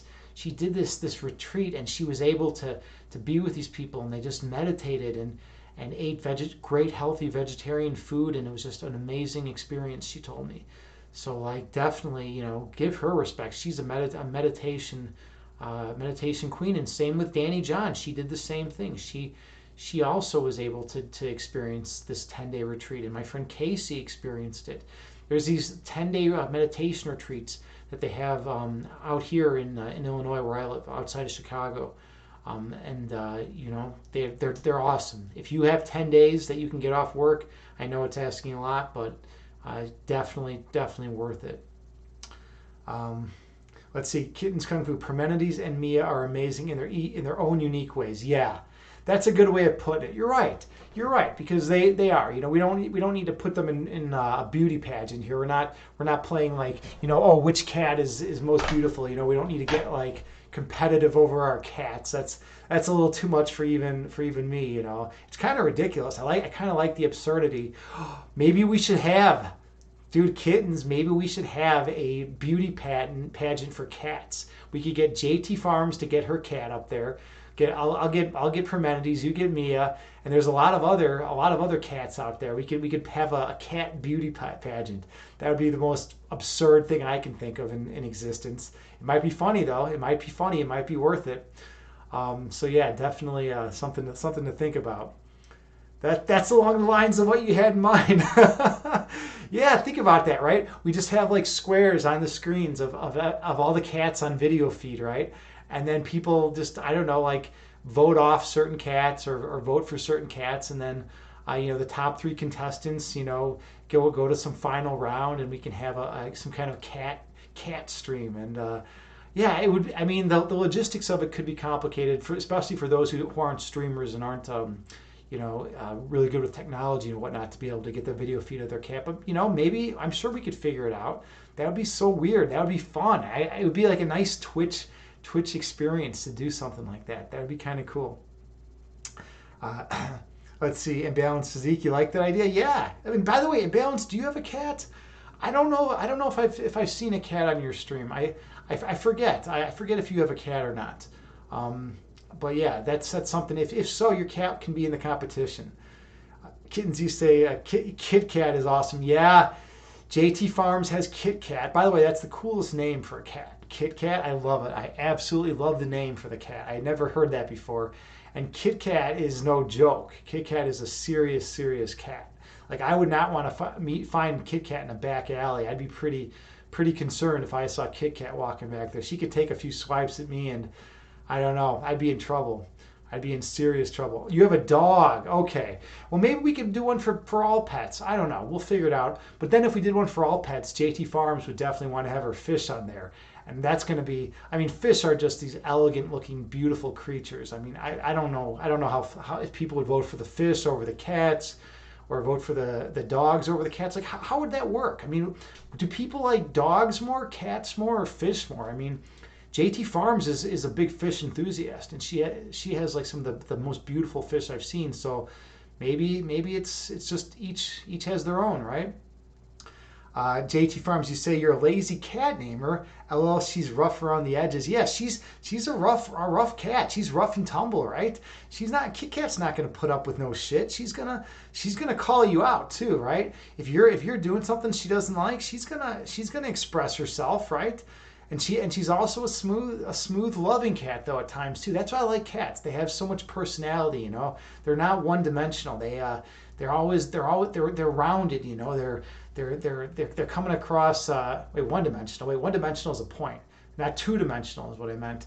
They're not. I don't. What I mean is their personalities are not flat. When you hear two dimensional, it means your personalities are not flat, right? They're rounded. They're colorful personalities, and Kit Kat is like that from what you tell me. You know, she's a loving but cat with a lot of attitude, a lot of personality.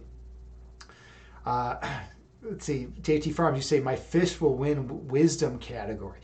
Fish, yes, and that's such a crazy. You know what? I think you might be right. I think might be right because fish can be so wise because they live according to their nature. And that's as human beings, that's what we want to do. We want to live down in the source of love, in the place of pure oneness within our hearts, right? And if we can live there in that place of pure love and oneness, we're living according to our nature, right? We don't let this enlarged prefrontal cortex that enables us to, do analytic reasoning and rational thought. We don't allow it to distract us from what's truly important, which is our love. And those fish they just float, fly, swim around, and they just love. They feel that love. Well, some do. I think you've had some bad experiences with fish too, where they get a little too aggressive. But maybe that's just because they get a little ego get in their way or something like that. Who knows? Who knows what it is? Let's see. You said Kit Kat takes on puppies with all claws. Yeah, yeah. Kit Kat is no joke, man. She can go after those dogs. But you have to be careful with your animals. I mean, JT Farms was telling a story the other day. One of her dogs got put into the jaws, literally into the jaws of a German Shepherd. A German Shepherd came up and was just like, ow, and just bit one of her dogs, like pretty much swallowed one of her dogs.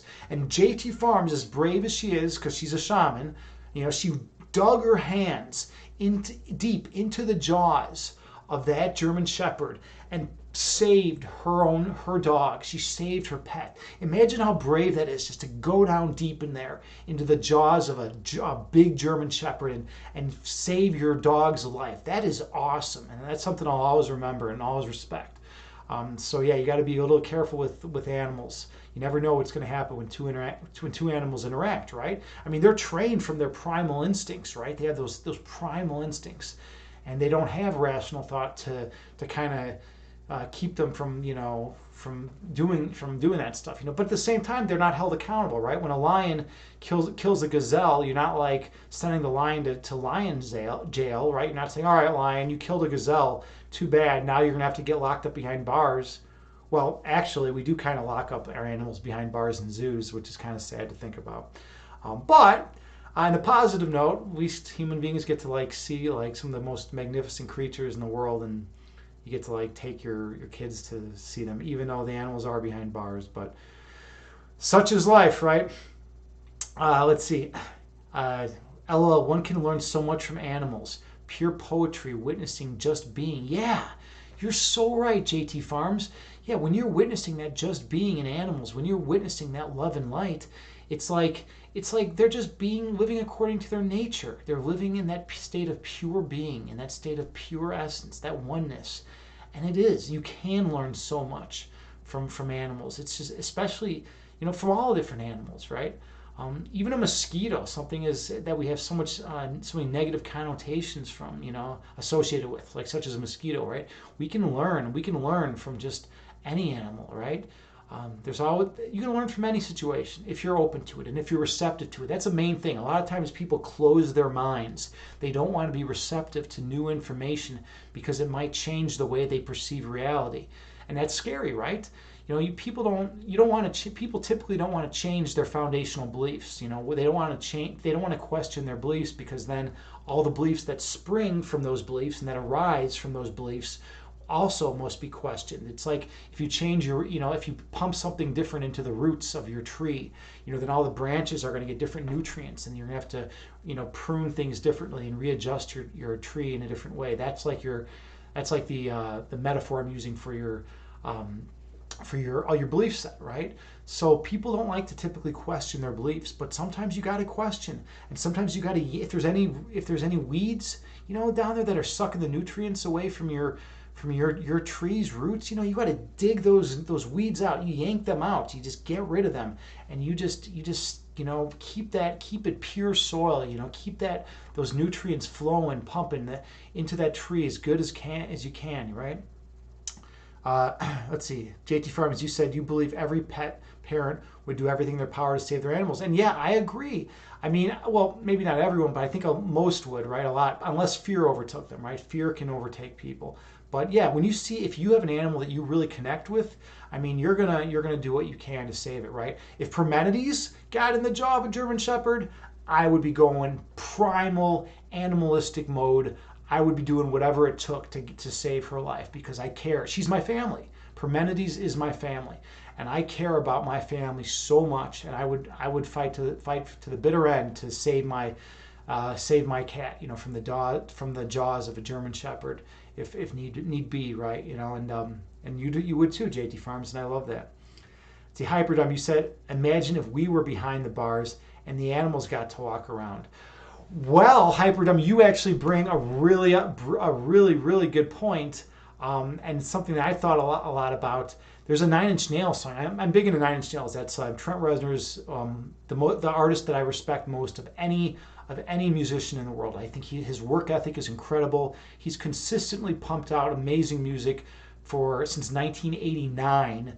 It's just been like some of the most phenomenal music on the planet, and it's evolved so much. I don't like artists that come out with a certain sound and then every single album they ever come out with sounds just like the initial album. It shows they're not growing, they're not progressing, they're not moving forward. This whole channel is about evolving yourself, right? It's about going into that place of oneness and growing from it and learning about it and seeing things from a different perspective, right?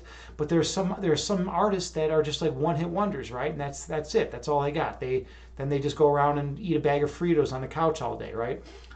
But Trent Reznor's not like that. And anyways, in one of his songs, he talks about that we're the ones, actually, Hyperdumb, we're the ones behind the bars. The human race we're the people that are actually behind the bars. We're the ones imprisoned, and we're imprisoned in these corporate systems, right? That countries use to get you to buy things and work and spend your whole life, slaving away at some job you hate, because you need to pay your mortgage, or you need this or you need that, and you buy into these marketing schemes, right?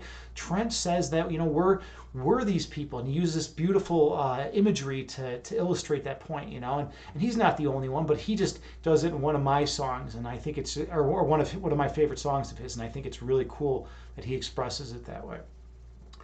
And then so JT Farms, you're saying So much wonderful insight tonight, Agni James. Magnificent stream. Well, thank you. I feel such love in this channel today. I feel such good people. There's everyone in this channel. I want you to know that I love you 100%. I give you everything that I have in my heart, and you all mean the world to me. Just being here with me, sharing this sacred space, and working on improving yourself through meditation, working on becoming more peaceful and more loving and more kind. You are all my brothers and sisters on this planet, and I love you all. Thank you so much for being here with me. It's a blessing. I mean, when I first started streaming on Twitch, I didn't know what was going to happen. To be honest, I was super nervous. I had never been on the. I was a child actor and model when I was a little kid, but I hadn't been doing that since third grade, right? So like I haven't, I didn't know what to expect. I thought I would just be getting a lot of trolls coming in here talking about dicks or something. I didn't want that, right? I was like, oh, okay, Twitch is supposedly like a really negative place, right? That's the stigma that Twitch has, and it's because there's some gaming streams that are just really toxic, right? But then there's this, I look and there's this health and fitness community, fitness and health, and I'm like, what is this? How could this exist on Twitch? And I go in there and I run into the Kittens Kung Fu and Grace Yoga and Imbalanced Physique and all these wonderful people, and I'm just blown away. I'm fucking blown away at the positivity and the love, and how they're supporting each other, and how they're giving each other advice on how to improve and how to get better, and how to use qigong to summon your internal energy and to feel that energy. You can feel it when you start breathing in and breathing out. You can get that energy flowing good, and it's like such an amazing thing that Kittens does in Balanced Physique. Your workouts, you work out on stream and you talk about speaking of stigma. Mental illness has such a crazy stigma, right? People think it's like, oh, if someone suffers from depression, whatever, they should just get over it, they should just be happy. It's like bullshit, man. That's a biochemical imbalance in the brain, or it could be, there's also like philosophical existential issues that could be causing some of this depression, right? And these are difficult things. And you know what? We need to talk about more. We need to talk more about suicide. Think about this stigma associated with suicide and everything like that. It's like these are uncomfortable things to talk about. I know. But we need to talk more. We need to be more open and honest about these things, because you know what? I've lost a lot of people in my life, and some of them have been from suicide, and it's been some of the most depressing things. And I'm going to share something with you right now that I haven't shared on stream, but you're all wonderful people. My sister committed suicide. She was my only sibling, and she committed suicide, and that completely destroyed my family. It completely, completely usurped my entire foundational belief system. This was 20 years ago. 20 years ago she did this, and like it just made everything in my life. It completely made my life miserable, and I went into existential despair, and I started searching for meaning and answers to all life's problems, and it completely revolutionized, changed the way I perceive reality. And I entered a Great Depression. But I mean, she had bipolar disorder.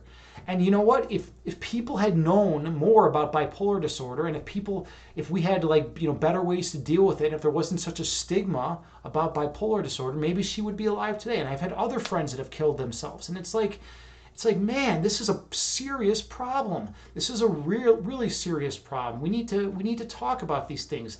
Mental health, suicide, these are things that need to be discussed in an open, honest, genuine way. And until we can do that, we're not going to make the kind of progress that we need to bring people together, and to bring people into a state where we can help one another and communicate openly and love one another in the ways that we need to. We need to be able to offer those who are struggling internally. We need to be able to offer them support and guidance when they're struggling, and then vice versa. When we're struggling, we need to be able to be receptive to help from those people, and it's so important to be able to do that. So Imbalanced Physique, you said I think I missed a bunch of stuff in the chat. You said we are unique in our own way. Yeah, we are unique in our own way, right? We're all unique, and we're unique, but we're the same, right? Our pure essence, our fundamental foundational essence is the same in everyone. That feeling of oneness that we feel for all of humanity, that's the same for everyone, right? But we have different idiosyncrasies and different other things, about us. Like I can maybe play better basketball than some guys on here, but maybe I can't. Maybe there's some guys that can lift way more than me. But I'm sure I can lift more than some of the guys here too. So and women, some of the women here too. So yeah, it's just how it is. But yeah, so there's that, and then what else did I miss? A bunch of love and support. Uh, Bunch of love and support here. Wonderful people, Sai. Thank you for opening up. You are loved. Thank you, JT Farms. You're wonderful, and thank you, kittens. Yeah, yeah. I mean that was a defining moment in my life. Some people go through lives and they live like just general normal existences. And everything's just pretty cut and dry, right? You go to high school, maybe you marry your high school sweetheart, you get a job at the hardware store, and that's kind of it. You go to work every day, 9 to 5, have 2.5 children and a couple cars, and you that's your life, right? But some of us have to struggle a lot. Some of us really struggle, and when my sister committed suicide, my whole family and I just completely broke down. It was the most difficult thing to deal with, and I've watched friends kill themselves, and it's been horrific. And I've lost other friends from heroin overdose. Those of you who don't know, unfortunately, kittens, you probably know this because you're from Chicago, but yeah, we have a heroin problem in Chicago, and it's been that way for a long time. People are using all over the place. You can go to the west side, and there's places just to go and pick up heroin, and it's terrible. And you get people from all over, getting hooked to this shit, and it's literally the worst drug imaginable. And I'm not anti-drug, don't get me wrong. Like if someone wants to smoke pot, smoke some pot, but don't be shooting heroin into your veins, man. It's like one of the main reasons I've talked to a bunch of people who use heroin, and every single person that I've ever talked to that's used heroin, when I've asked them, are you glad you used it or are you not glad you used it and got addicted? They all say they wish they had never touched it. Think about that. If every single person who uses a certain drug wishes they had never used it, fuck that drug. Get that out of here. Clean up this place. We don't need that. It's killing people. It's literally killing people. And it's turning them into people they typically wouldn't be. There's a line from Fear and Loathing where it says you can turn your back on a person, but you can never turn your back on a drug. You can't turn your back on a drug. I watch people with some of the most high moral standards and that were incredibly good people, doing volunteer work, wonderful people. I've seen them get addicted to heroin. And one of my friends literally stole his mother's wedding ring. He stole his fucking mother's wedding ring and pawned it to get money for heroin. I mean, it turns you into a monster. It really does. Stay away from that drug. That and meth. I mean, none of that shit. We don't want that crap. The crack. Get rid of that. We don't need that polluting our bodies and minds. If you want to smoke pot, whatever, do it. That's cool. If you want to, that's fine with me. But don't do something that's going to kill you or make you compromise your values, or it's going to land you in jail. The luckiest. Funny enough, the friends of mine that were the luckiest who were heroin addicts were the ones that ended up in jail. It's so sad, but those were the ones that were luckiest because at least then they didn't have access to it. And then some of them were able to, clean up once they got out, they did the halfway program, the 3/4 house, and then they were able to integrate back into society and like actually live, good lives. But some of them couldn't, and some of them, came back out of jail and just ended up ODing, It's just madness what's going on. Let's see what's going on here. Imbalance, you say, I always say I'm an open book, and I am. You are an open book, Imbalanced. You totally are. And man, I respect you, and I respect that so much. Thank you for being who you are. So much appreciated. Kittens, you say it's a big issue. I've had it offered me. Exactly right. Yeah, in Chicago, it's crazy. It's omnipresent. It's like everyone's just fucking doing heroin. It's like heroin. Leave the shit alone. It's such an evil drug, and it sucks your energy, man. I mean, if you did it like when you'd be doing qigong, you wouldn't feel right. You wouldn't be able to feel it at all. You'd feel toxic. You'd feel polluted, and that's because that's what the drug does. It just completely overwhelms everyone, and it's just No one is happy they've done it. No one is happy that they've gotten into heroin. So don't ever touch that one. And JT Farms, you say, my story. It's a hard struggle every day, but talking about and expressing out is a sort of release of the bandage we change ourselves into. I love you. Well, I love you too, JT Farms. And you know what? It's so important to talk about these issues. Fuck all the stigmas. I'm all about fuck social conventions and social normaties and all that. I don't want any of that. I want people to engage in radical, open, and honest communication. And those of you who don't know, this is a project that I began about JT Farms. What would you say, like 4 years ago now? I think I began the Agni James Art Project 4 years ago, in which I decided that it was time for radical, open, and honest communication. And I went all in and I started telling people exactly what I felt. I was as genuine and honest as possible. Because prior to that, I wore masks around different people. There were certain people where I wouldn't want to say anything because I knew they might, find it, slightly offensive, or there's some people that might, their feelings might be hurt a little bit. But, now I just say it like it is. And you know what? I feel so much more freedom. My heart literally feels like a weight has been lifted off of it, and I can connect with people now much better because I'm being honest. I'm being real. I'm being real with you. And Imbalanced, you're real. JT Farms, you're real. Kittens, you're real. And this is why I think we all get along so well, because we're real people. We're not putting on some false persona. We're not wearing the mask. I mean, sure, if you have to go into work, it's some corporate job, you got to wear a mask, right? You can't just start talking about oneness and love and the perfect peace of humanity if you're like, working 9 to 5, for Merrill Lynch, right? You gotta play the game, right? But then at the same time, I mean, are there many yoga masters that actually want to play that game, right? Do they want to become the CEOs of Merrill Lynch and do those kind of jobs, right? They're more about the love and peace, they don't want to work. They don't want to work 80 hours a day at a job that's, basically, hell bent on ripping people off. They want to work at a place where they can teach yoga and qigong and meditation and help those around them. And that's what's so important. That's what we need to do with our lives. We need to really make an impact. We need to help people. We need to show people that you have hope. That within you is pure love, and if you can access it, you can give that love to others, right? All right, I know I missed some stuff back there, so let's see. Wow, I missed a bunch of stuff. All right, we're gonna go back. Let's see. We said okay, imbalanced physique. You said, and I'll admit this: when I'm within that position as depressed, my coping mechanism is singing. Yes, I don't usually say that in my streams, but that's awesome. Any kind of release that works for you is going to help so much and is going to be so beneficial to your being. And that's so cool that you're willing to express that. Yeah, dude, sing up a storm, man. Sing up a storm.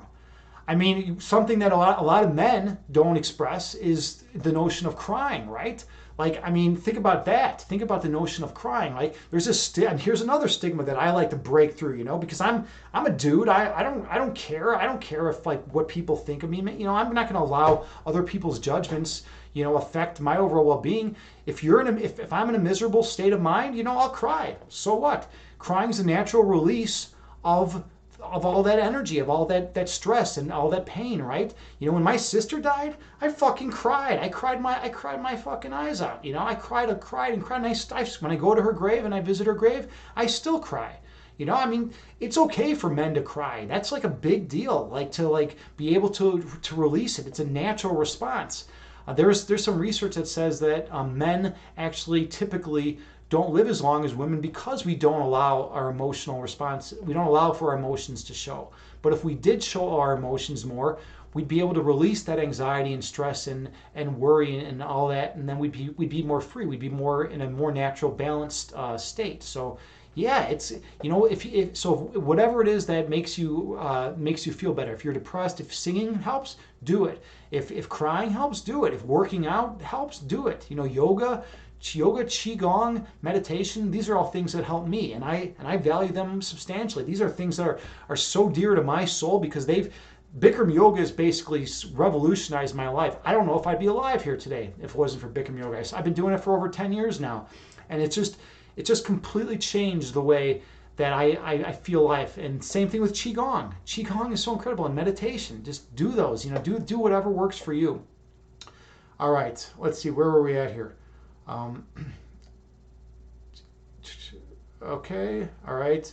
And then imbalance, you said it helps me get through the tough times when you're overwhelmed. Yeah, definitely.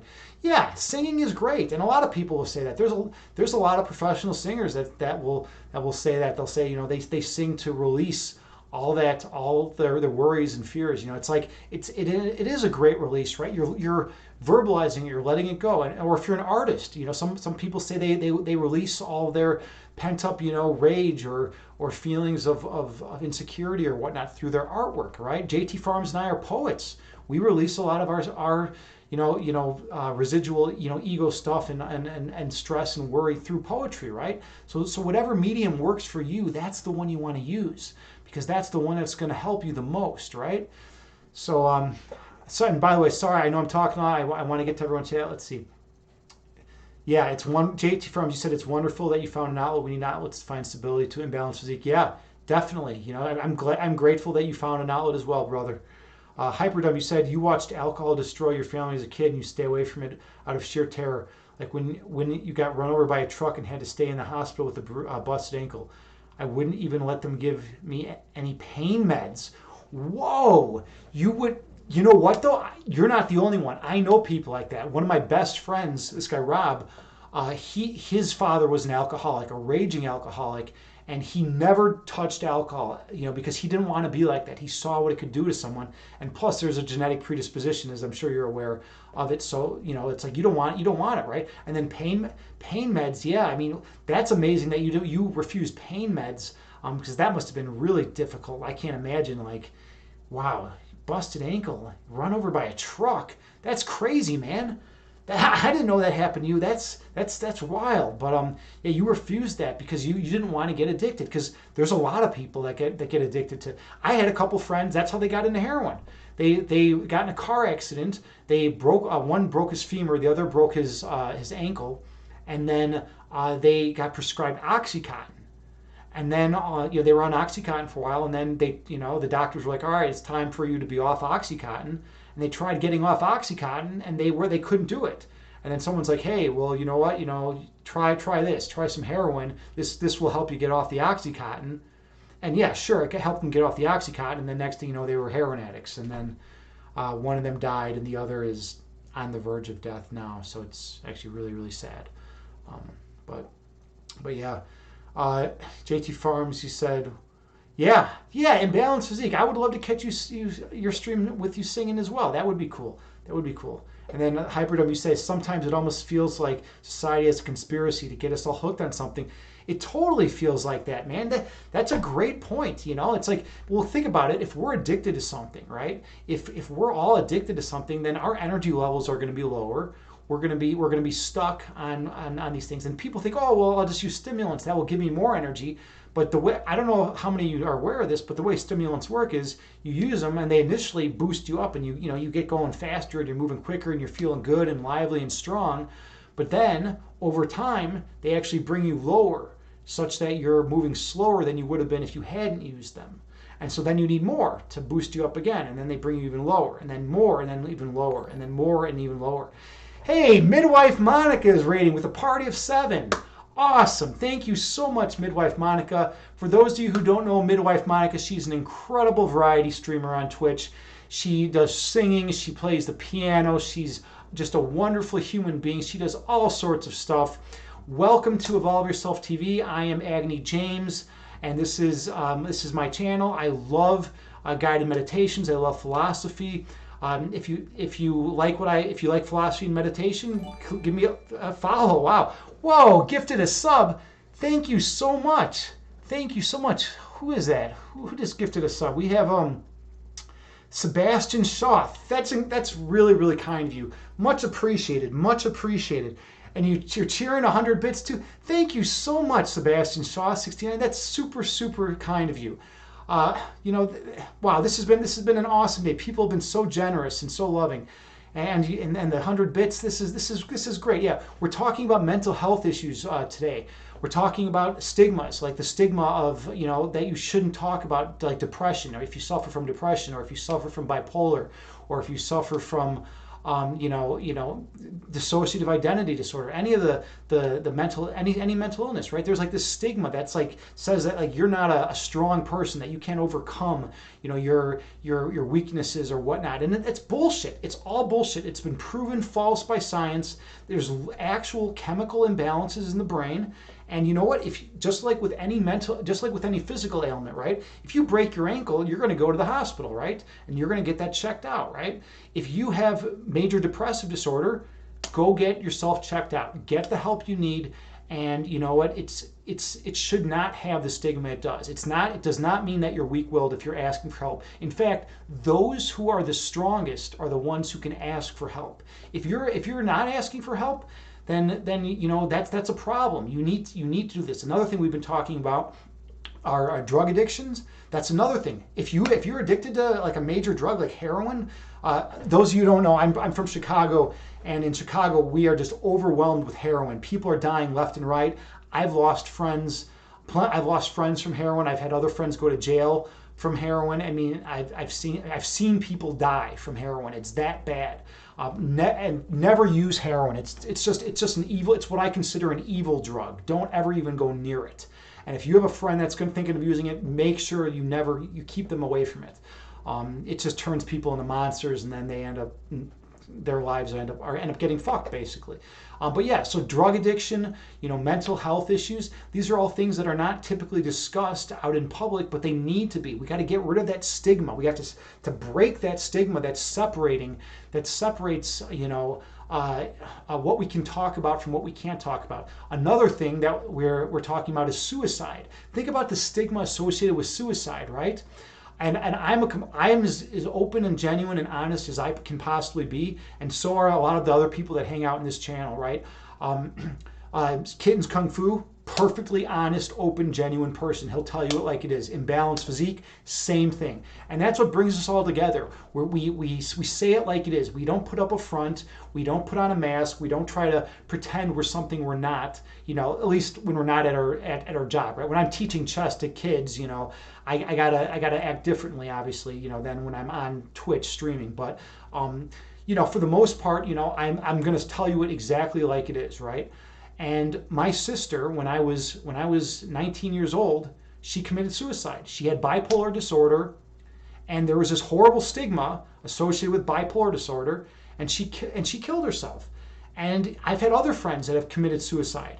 And these are things that need to be discussed, because it's like otherwise if people feel they can't talk to you about it, then they're more likely. They're like 100 times more likely to off themselves if they feel like they have no one to talk to.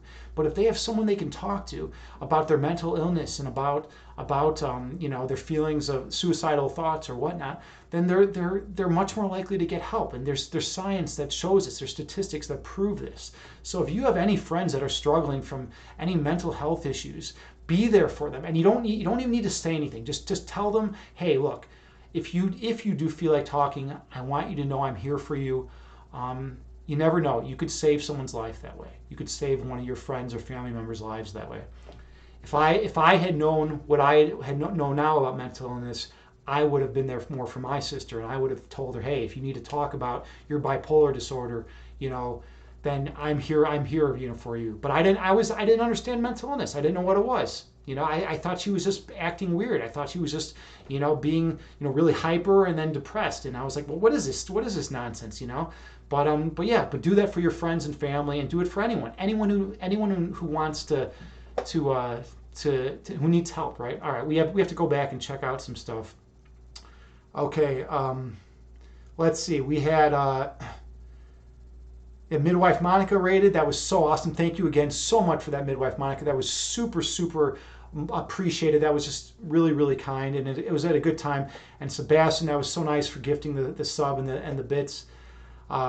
Yeah, we were Hyperdub. It's high raters. We're having a very light and cheery chat tonight. Yeah, right. We're talking about suicide. We're talking about mental illness. We're talking about drug addiction. We're talking about the most light and cheery things, right? So But it's good. We have to maintain a positive attitude. We got to kind of joke around a little bit when we're like dealing with things that can be so tragic, right? Otherwise, it just gets too heavy on the heart. So thank you for lightening the mood with that. Um, what else do we got here?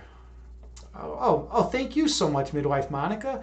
You're amazing. You are the amazing one, and that's why I love reading you. You're such a wonderful person, and you're just this ball of positivity. You're talented. You're wonderful. You're such a kind human being. I remember that when around the 4th of July, you had all the stickers on your face or whatever, or fake tattoos, whatever they were. I don't know what they were, but it definitely cracked me up and gave me some good joy. You get into it. I like how you're willing to get into it and go the extra mile, and you decorate your place, such accordingly, for a good stream, and it's really good, and your content is wonderful. You're doing great things here on Twitch. Keep it up. You're helping people. So that's awesome. All right. Yeah. Is there anything else? Is there anything else that anyone would like to talk about? Things have been going great today. We already did our meditation. Those of you who are looking for meditation, we've already gone that route. I've been streaming for a while. I typically don't stream this long, but we've had some great conversations. We had some great meditation earlier. The main thing that I like to emphasize in my meditations is not simply the bodily aspect. You'll go to a lot of meditations and people will say, oh, it's just about calming the body, right? It's just about calming the body. And now that's one aspect of it, right? But there's more to that than just calming the body, right? You need to calm the mind and still the mind as well. And unless you have to do the physical work and the mental work and the spiritual work. You have to go inside. You have to go into that place of love that exists within your heart. And you have to really open it up and give that love to the people around you, right? Because that's why we're here. That's the most fundamental thing about us. We have the capacity to share our love to others, even if they're not the nicest person in the world, even if they're crabby, we can still be loving to them. And that can make a difference, Just a smile, just smiling at someone can make a difference. I mean, I've had crummy days before, and I've had someone walk by and just smile and say hi, and it like restored my faith in humanity, just a small thing like that. If we can do that, if we can make people happy just by saying hi, I mean, think about it. Do a cost benefit analysis to that. You're giving them, you're completely helping them and transforming their day possibly, and all you're doing is saying hi to them. I mean, and smiling. I mean, wow, what an amazing power we have just to be able to love one another, right? Let's do that more often. Let's try to do that. And it's not just with strangers on the street. Let's also be nice to the people that we're closest to. I used to teach special education. That was my job. And one of my coworkers was, oh, thank you so much for following Bacon McGriddles. I like the name. Now you got me thinking about food though. That's the only problem, Bacon McGriddles. But I like the name. Thank you so much for supporting the channel. Much appreciated. But yeah, so there's a lot of ways we can show love for her. But anyways, one of my coworkers would always say, she's like, why can I be so nice to strangers? Because she was always really nice to people she didn't know. She would always smile and say hi.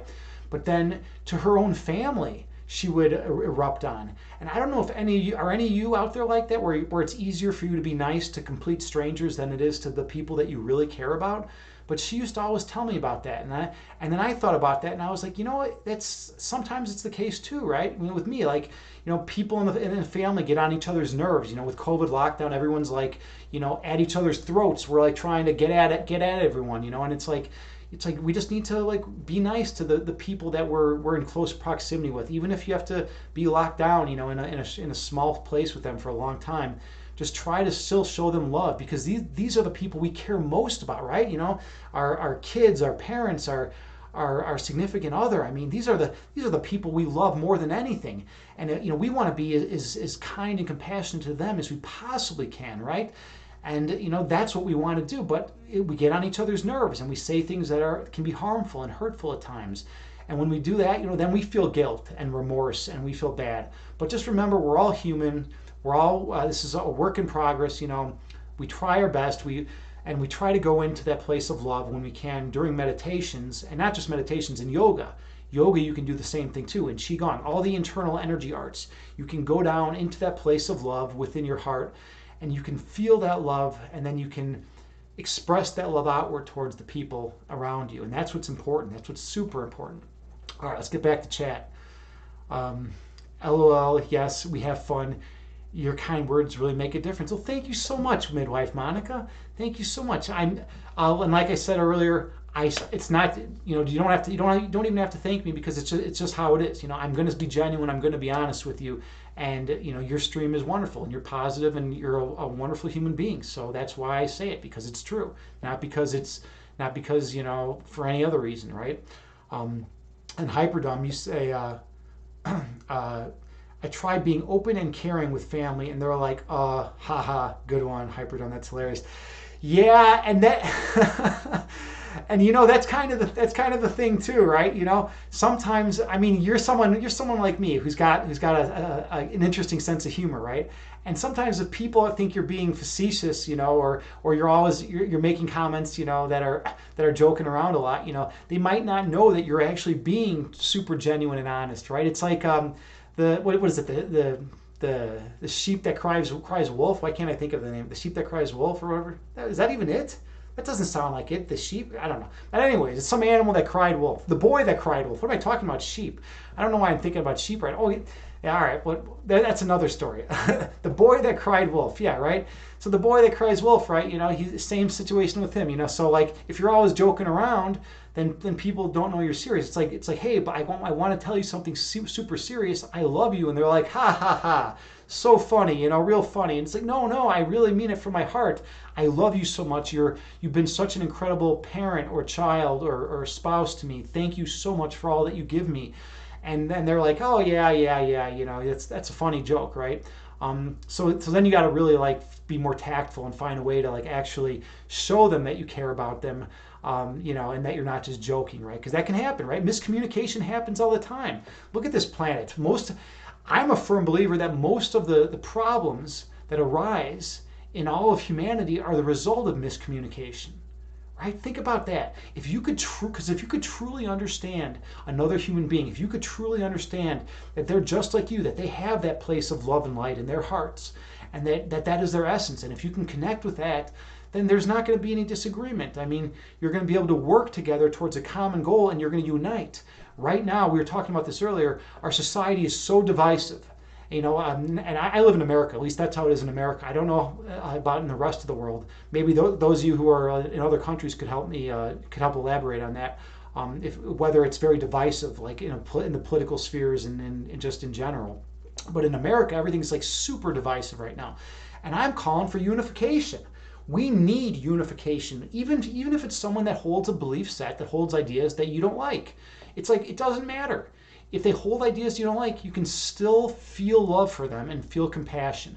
And maybe they'll come around. And that's the thing. You're never going to change someone's view by just getting in a bitter argument and yelling insults at them. Ad hominem attacks don't do anything for you, right? They're not going to, it's not productive. It's not a productive exchange. But when you connect with them with kindness and love and light, kill them with kindness, right? Show them that you can have a civil discussion about these heated issues by showing them that you come from a place of peace and love, and so do they, right? If you can break down that ego barrier, if you can break down those walls that separate you from that other person, then you can really engage with them and talk with them from a place of pure being and pure love. And that's what it's all about. And that's what meditation is about, just remembering who you are, remembering your love, right? So you can share that with others. Well, we got a lot going on here. All right. So we said, Hyperdom, you said you don't sing because you value human life. Oh man, that is funny. And there you go again with another comment that's cracking me up, man. You always do that. I don't know, man. Someday we're gonna have to get you on here, like a live stream with you on here, and you'll be saying some funny stuff. I don't know how you are on the spot though, because that's a big difference, If can you say funny stuff on the spot, like in real life, in real time, or is it just in the chat? We'll have to put you to the Agni James Evolve Yourself channel challenge, right? And we'll see it. But I love it. You always do make me smile. Thank you for that. And DJ, you say sometimes you do sing on this account too. Awesome. Well, good for you, man. Good for you. And I'm glad that you found it cathartic. I'm glad that you find that it helps your emotional well-being and that it grounds you and centers you and can and give you that what you need, and help you, go into that place of love, that because that's what we need to do. Stay in that place of love. We got to do that. All right. Then we have, let's see, JT Farms. Oh, you're gonna cool. Yeah, check out DJ Krishan's. That's Imbalance's other account. Definitely check him out. He's a great dude, and if you could see him sing, guess I'll talk about mental health on this account. Mental health is one of the best things to talk about, and that's what we need to discuss. People need to hear more about it. They need to hear about your experiences with it. I mean, how many of you, hit one if you know someone in your family that has mental health issues, or if you have mental health issues, type one. And I'm sure we're going to see some ones because it happens, or hit one or two, hit two if you know someone, if you have a friend who has mental health issues, right? It's almost omnipresent. It's happening all the time, right? Yeah, look at this, one. Everyone knows someone who has mental health issues of some sort, right? Why is there such a terrible stigma associated with it? Oh, you're weak. You need to toughen up. You need to get out of bed and go and get your life together. It's like no, I have this chemical imbalance in my brain. And people don't want to believe it. But look, it's true. This is the way things are. And we need to confront these issues. These are important. These are the issues that make us human. And we need to help out those who have these issues. I have mental health issues. My sister did. If we need a lot of people. I have a lot of friends that do. And in fact, that's why a lot of people turn to a lot of the hard drugs like heroin and meth and crack and stuff like that, because they do have mental health issues and they need release. They're in so much trauma and so much anxiety and so much stress that they'll take anything. They'll get into painkillers, they'll get into all sorts of stuff, right? And then they'll get hooked, and then their lives deteriorate, and then the relationships are impaired, and all sorts of problems happen. And sometimes, like we were talking about earlier, people who are addicted to heroin and some of those other really evil drugs end up passing away. They end up over ODing, and then we got all sorts of problems. So, all right. So we've had a good stream tonight. DJ Krishan, you said randomly when you game you sing too. Okay, cool. That's cool that you do that. I'm gonna check out one of yours as well. That's neat. Guess I'll talk. And you're saying you talk about that in your account. Cool. All right. Well, I think, are we caught up now? It's always crazy trying to catch up. Trying to catch up to the chat because I talk a lot. Ramistar, good to see you. So good to see you again. I see you around. Boy Who Cried Wolf. Yeah, the boy who cried wolf, right? I don't know why I was saying another thing. And there's another story, the sheep in wolf's clothing. Midwife Monica, I think that's what I did. I conflated the sheep in wolf's clothing with the boy who cried wolf. There's all those stories, those like Grimm's fairy tales about boys crying wolf and sheep's wearing wolf's clothing and all that stuff, and I don't know. It's kind of like a blur at this point.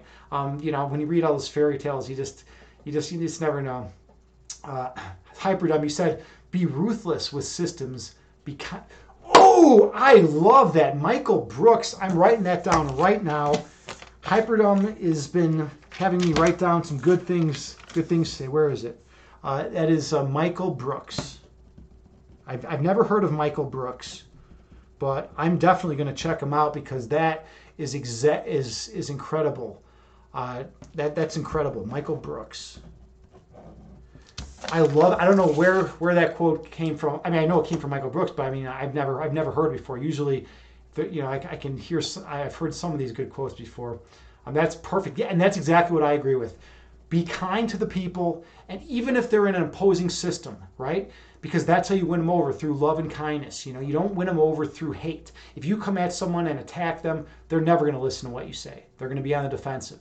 But if you come to them and you're open and honest and you're genuine and you're loving and you're compassionate, then they're more willing to hear you. And systems, all these systems, these marketing systems that make us think that we need, 50 cars in order to be happy or 10 houses. What fucking bullshit. Don't buy into that. Don't buy into that. That's not what leads to happiness. They did a survey, a while back, and I think in America they said if you make, I think it was like $30,000 or $40,000 a year. I think $40,000 a year. If you make that amount of money, $30,000 a year, then you are going to be just as happy as someone who's making like 500 million a year, right? Happiness is not contingent on the amount of money you make. And this is a super common misconception. In fact, a lot of people who win the lottery, when they interview them afterwards, and this is something that a lot of people don't know, they say, guess what? I wish I never would have won the lottery. They literally wish they never would have won it because it ruined their lives. The lottery can be devastating because then all of a sudden, all these people come into their lives and try extorting money from them and taking money from them. And it's crazy. It's like you just won $10 million. You think your life's going to be amazing and you're going to be happy the rest of your life. And it was like the worst thing ever.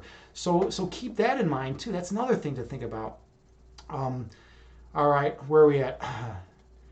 Yeah, see, Wuchich, you liked Hyperdumb's quote as well. That's an awesome quote. I'm gonna look that up and read some of this guy and see what else he has to say. Michael Brooks, baking griddles. You're an army guy, so many of my friends took their own. Sorry to hear that, man. That I'm really sorry to hear that. That's I was mentioning earlier, my sister took her own life, and it's so I can identify. I get that. Your story about your sister hits home from. Oh, you did hear. Okay. Some of the strongest people you'll meet end up their own worst enemies. It's hard to explain.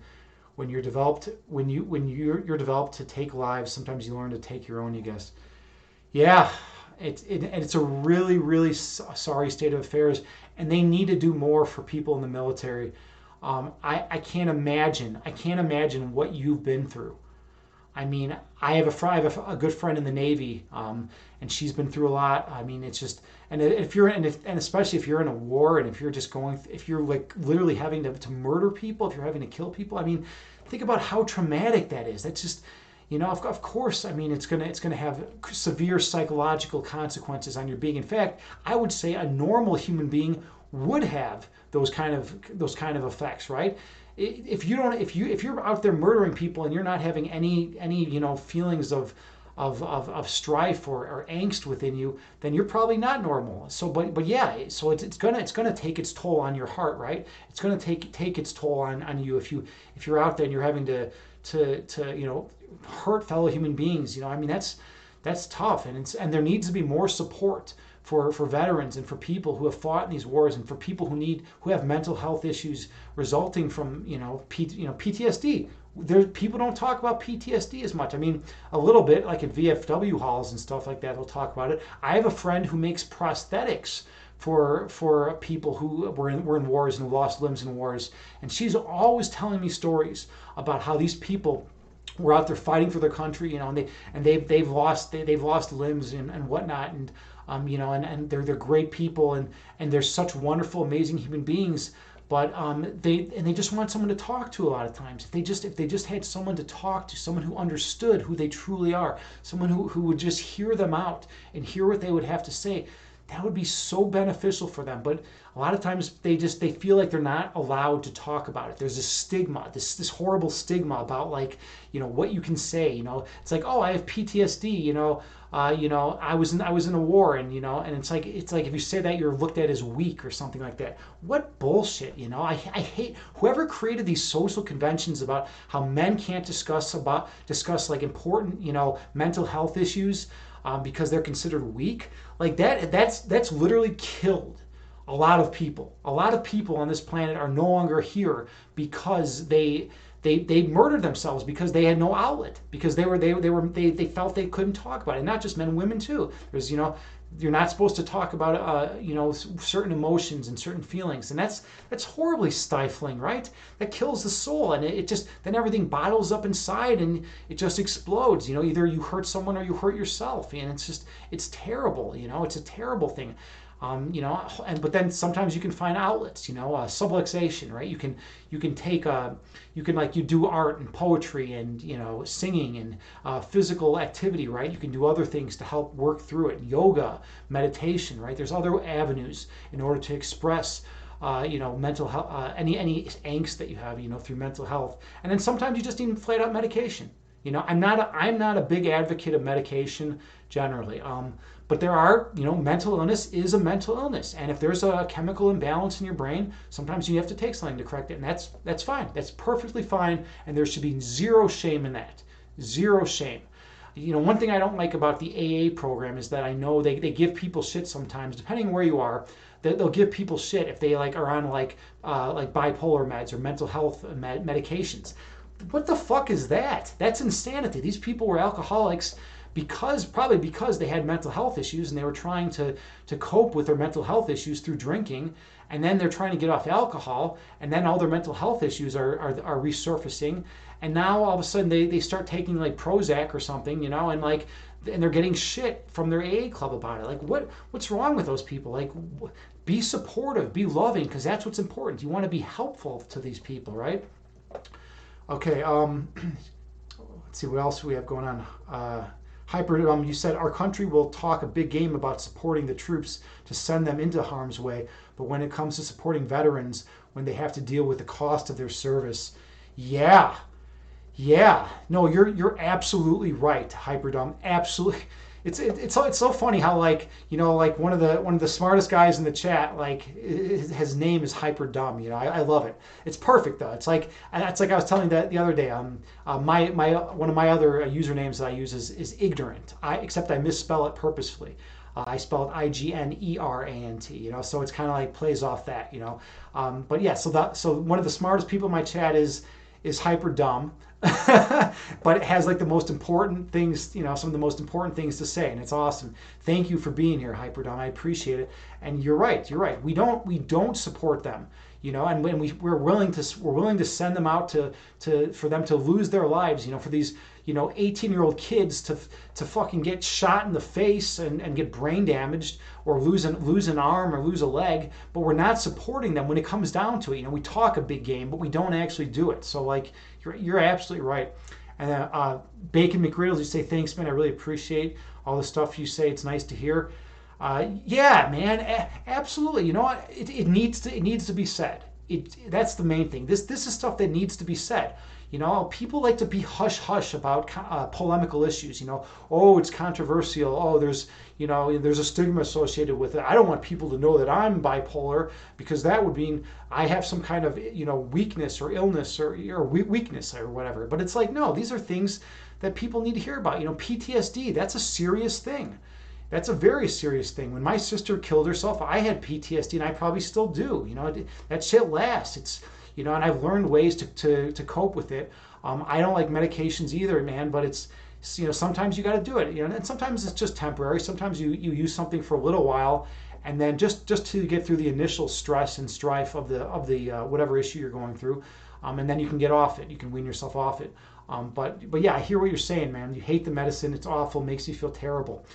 Mobius is here. All right, wonderful. Let's give a big shout out to Mobius. Mobius is a phenomenal streamer here in the fitness and health category on Twitch. This guy knows his shit, man. He's up there. He's lifting weights.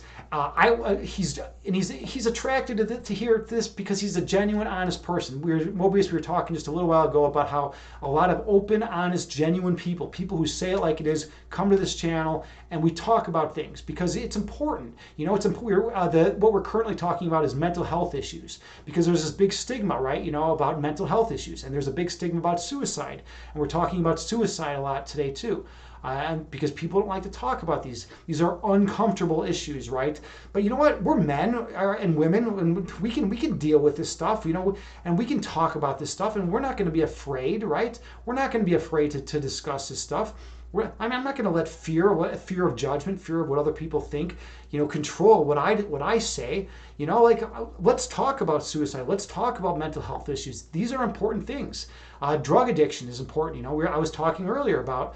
I've lost a lot of friends to heroin. I mean, I live in one of the heroin capitals of the world, Chicago. It's terrible here. Heroin's on, all over the west side and the southwest side, and it's just really, it's horrible here. And we need to be supportive of these people. We need more counselors. We need more drug addictions work specialists. People to work with these people. But anyways, check out Mobius' stream. Great streamer. He's a genuine good person, and you won't be disappointed. Well, thank you. Yeah, kind of you, brother, to be here. It's always great to see you. It's like for some, I don't know, you do something weird. You have this maybe it's because you're tall. What are you, like 6'9" or something? You're like super tall, dude. I don't know. You always like you're just like gigantic force, and like whenever I see you here, I always feel like the channel gets like a boost of power. I don't know. You're just it's kind of funny. Agreed. Well, why is all this stuff we're not supposed to talk about? The things people know, care, the lead. Exactly, man. Exactly. That's how it is, right? The it's funny. The things that are most important to discuss are the things that are never said. I came up with something a while back. It was people talk about everything except what's closest to their hearts. That was a quote that I came up with a while back. And I think that holds totally true, right?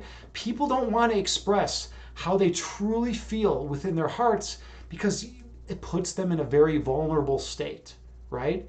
And then they feel vulnerable because they're so open. You know, what if someone then uses whatever they're saying against them or whatever? But if you can be free, if you can be that free to express how you truly feel in your heart, how you truly are, your true essence, you know, what you truly feel about a matter, you know, whether you're having, you know, suicidal thoughts or issues, or whether you have bipolar or PTSD or some kind of, you know, depression of some sort, if you're willing to express how you truly feel, that's a sign of bravery. That's a sign of courage, man.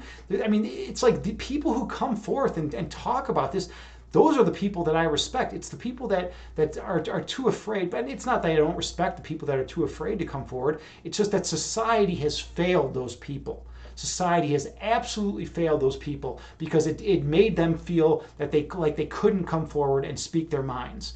And that's bullshit. And a lot of people have committed suicide. A lot of people have gotten into horrible drug addictions and ended up ODing. A lot of people have ended up in jail and have lost their families and whatnot because of this stuff, right? This is what needs to be talked about. And you know what? It's a sign of bravery to come forth and to discuss your innermost feelings. And you know what? Especially with men, at least in my, you know, in my generation and all that, you know, we're not allowed to talk about these things. And it's like fuck that, man. I've lost friends because they felt they weren't allowed to talk about that, and that's bullshit. Absolute bullshit. You know, we got to be strong, and we got to say what's on our mind. Okay. All right. And midwife Monica, you say exactly to Mobius. Yeah, all the stuff we're not supposed to talk about, the things people know care the least about. Yeah. And Mobius, truth is equal to vulnerability is equal. Dude, you are a wise guy. You are a wise dude, man. I love having you in chat. Thank you for being here. You always add so much. You know, if you ever can just pop in even for a minute, just pop in, say something wise, and then just even take off if you need to. I always appreciate you and your other part, Allie Smalls. She's incredible. Check out Allie Smalls' stream too. She's just such a wonderful person. You guys are like the best couple around. You're so wonderful.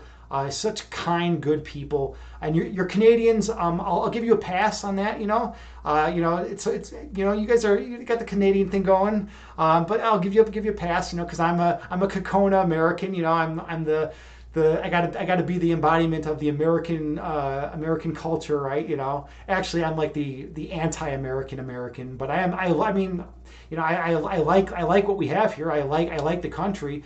But you know, we're just all so divided right now that it makes me sick. You know, I want unification instead of division, and that's I don't know how things are going in Canada. I don't know what the political climate is there. I don't follow it much, but we Alberta want to join. We good? You guys are good. You're in. keep it oneness. We're gonna go into a state of oneness, right? And keep out. Yeah, we're all good. One of my good friends, Danny John, is from the UP. She's from the Upper Peninsula of Michigan, right, you know, near the Canadian border. So she's eating what do they call it? Pasties? Is that what you call them? In Canada, they're really damn good, whatever the fuck they are. I think they're called pasties. Those of you who have not had a pasty, definitely eat one. And also, she corrected my pronunciation of the word sauna. Right now, most people, if you're going to say the word sauna, it's pronounced sauna. Right? That's how people say it. That's actually not the correct pronunciation of sauna. In the UP, there's a ton of Finnish people, and the sauna originated in Finland, and it's actually pronounced sauna. Now that's like weird as fuck to me, right? To hear it pronounced sauna, but if you look it up, it's actually pronounced sauna. And now that's totally bizarre, but the Finns love their saunas, and they're the ones they invented it, so I guess they can determine how it's pronounced. So yeah. All right, I've been talking a lot today. This has been a great stream. We had such a phenomenal meditation. I'm so grateful for all of you to be here, to share this sacred space with me, and to discuss these issues that people typically don't want to discuss. Pretty much everyone that came through here tonight is someone that seems like they're willing to be open and honest and to discuss these issues. So that's awesome. That's really, really cool. You're all brave people. You're all strong people, and I love you all. Thank you so much. Okay, let's see who we are going to raid. Let's see who is available to raid right now. JT Farms. Oh, thank you with all the hearts. So sweet of you, JT Farms. Those of you who don't know, JT Farms is my resident. She's my resident shaman. She handles all matters of supernatural importance in this channel. She keeps the energy cleansed, and she keeps things good. I deal with the philosophy and the meditation. But yeah, she deals with all the supernatural things. That's why the energy is always so good in here. And midwife Monica, nothing else better I could say about you. Such a wonderful, kind soul.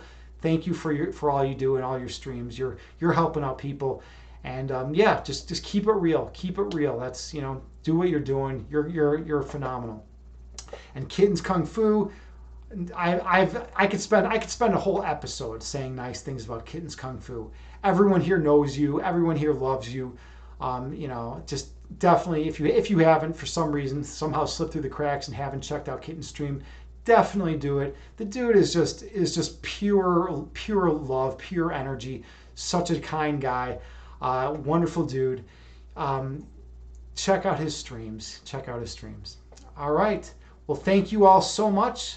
And and Balanced Physique, same thing. Another open, honest, wonderful person, right?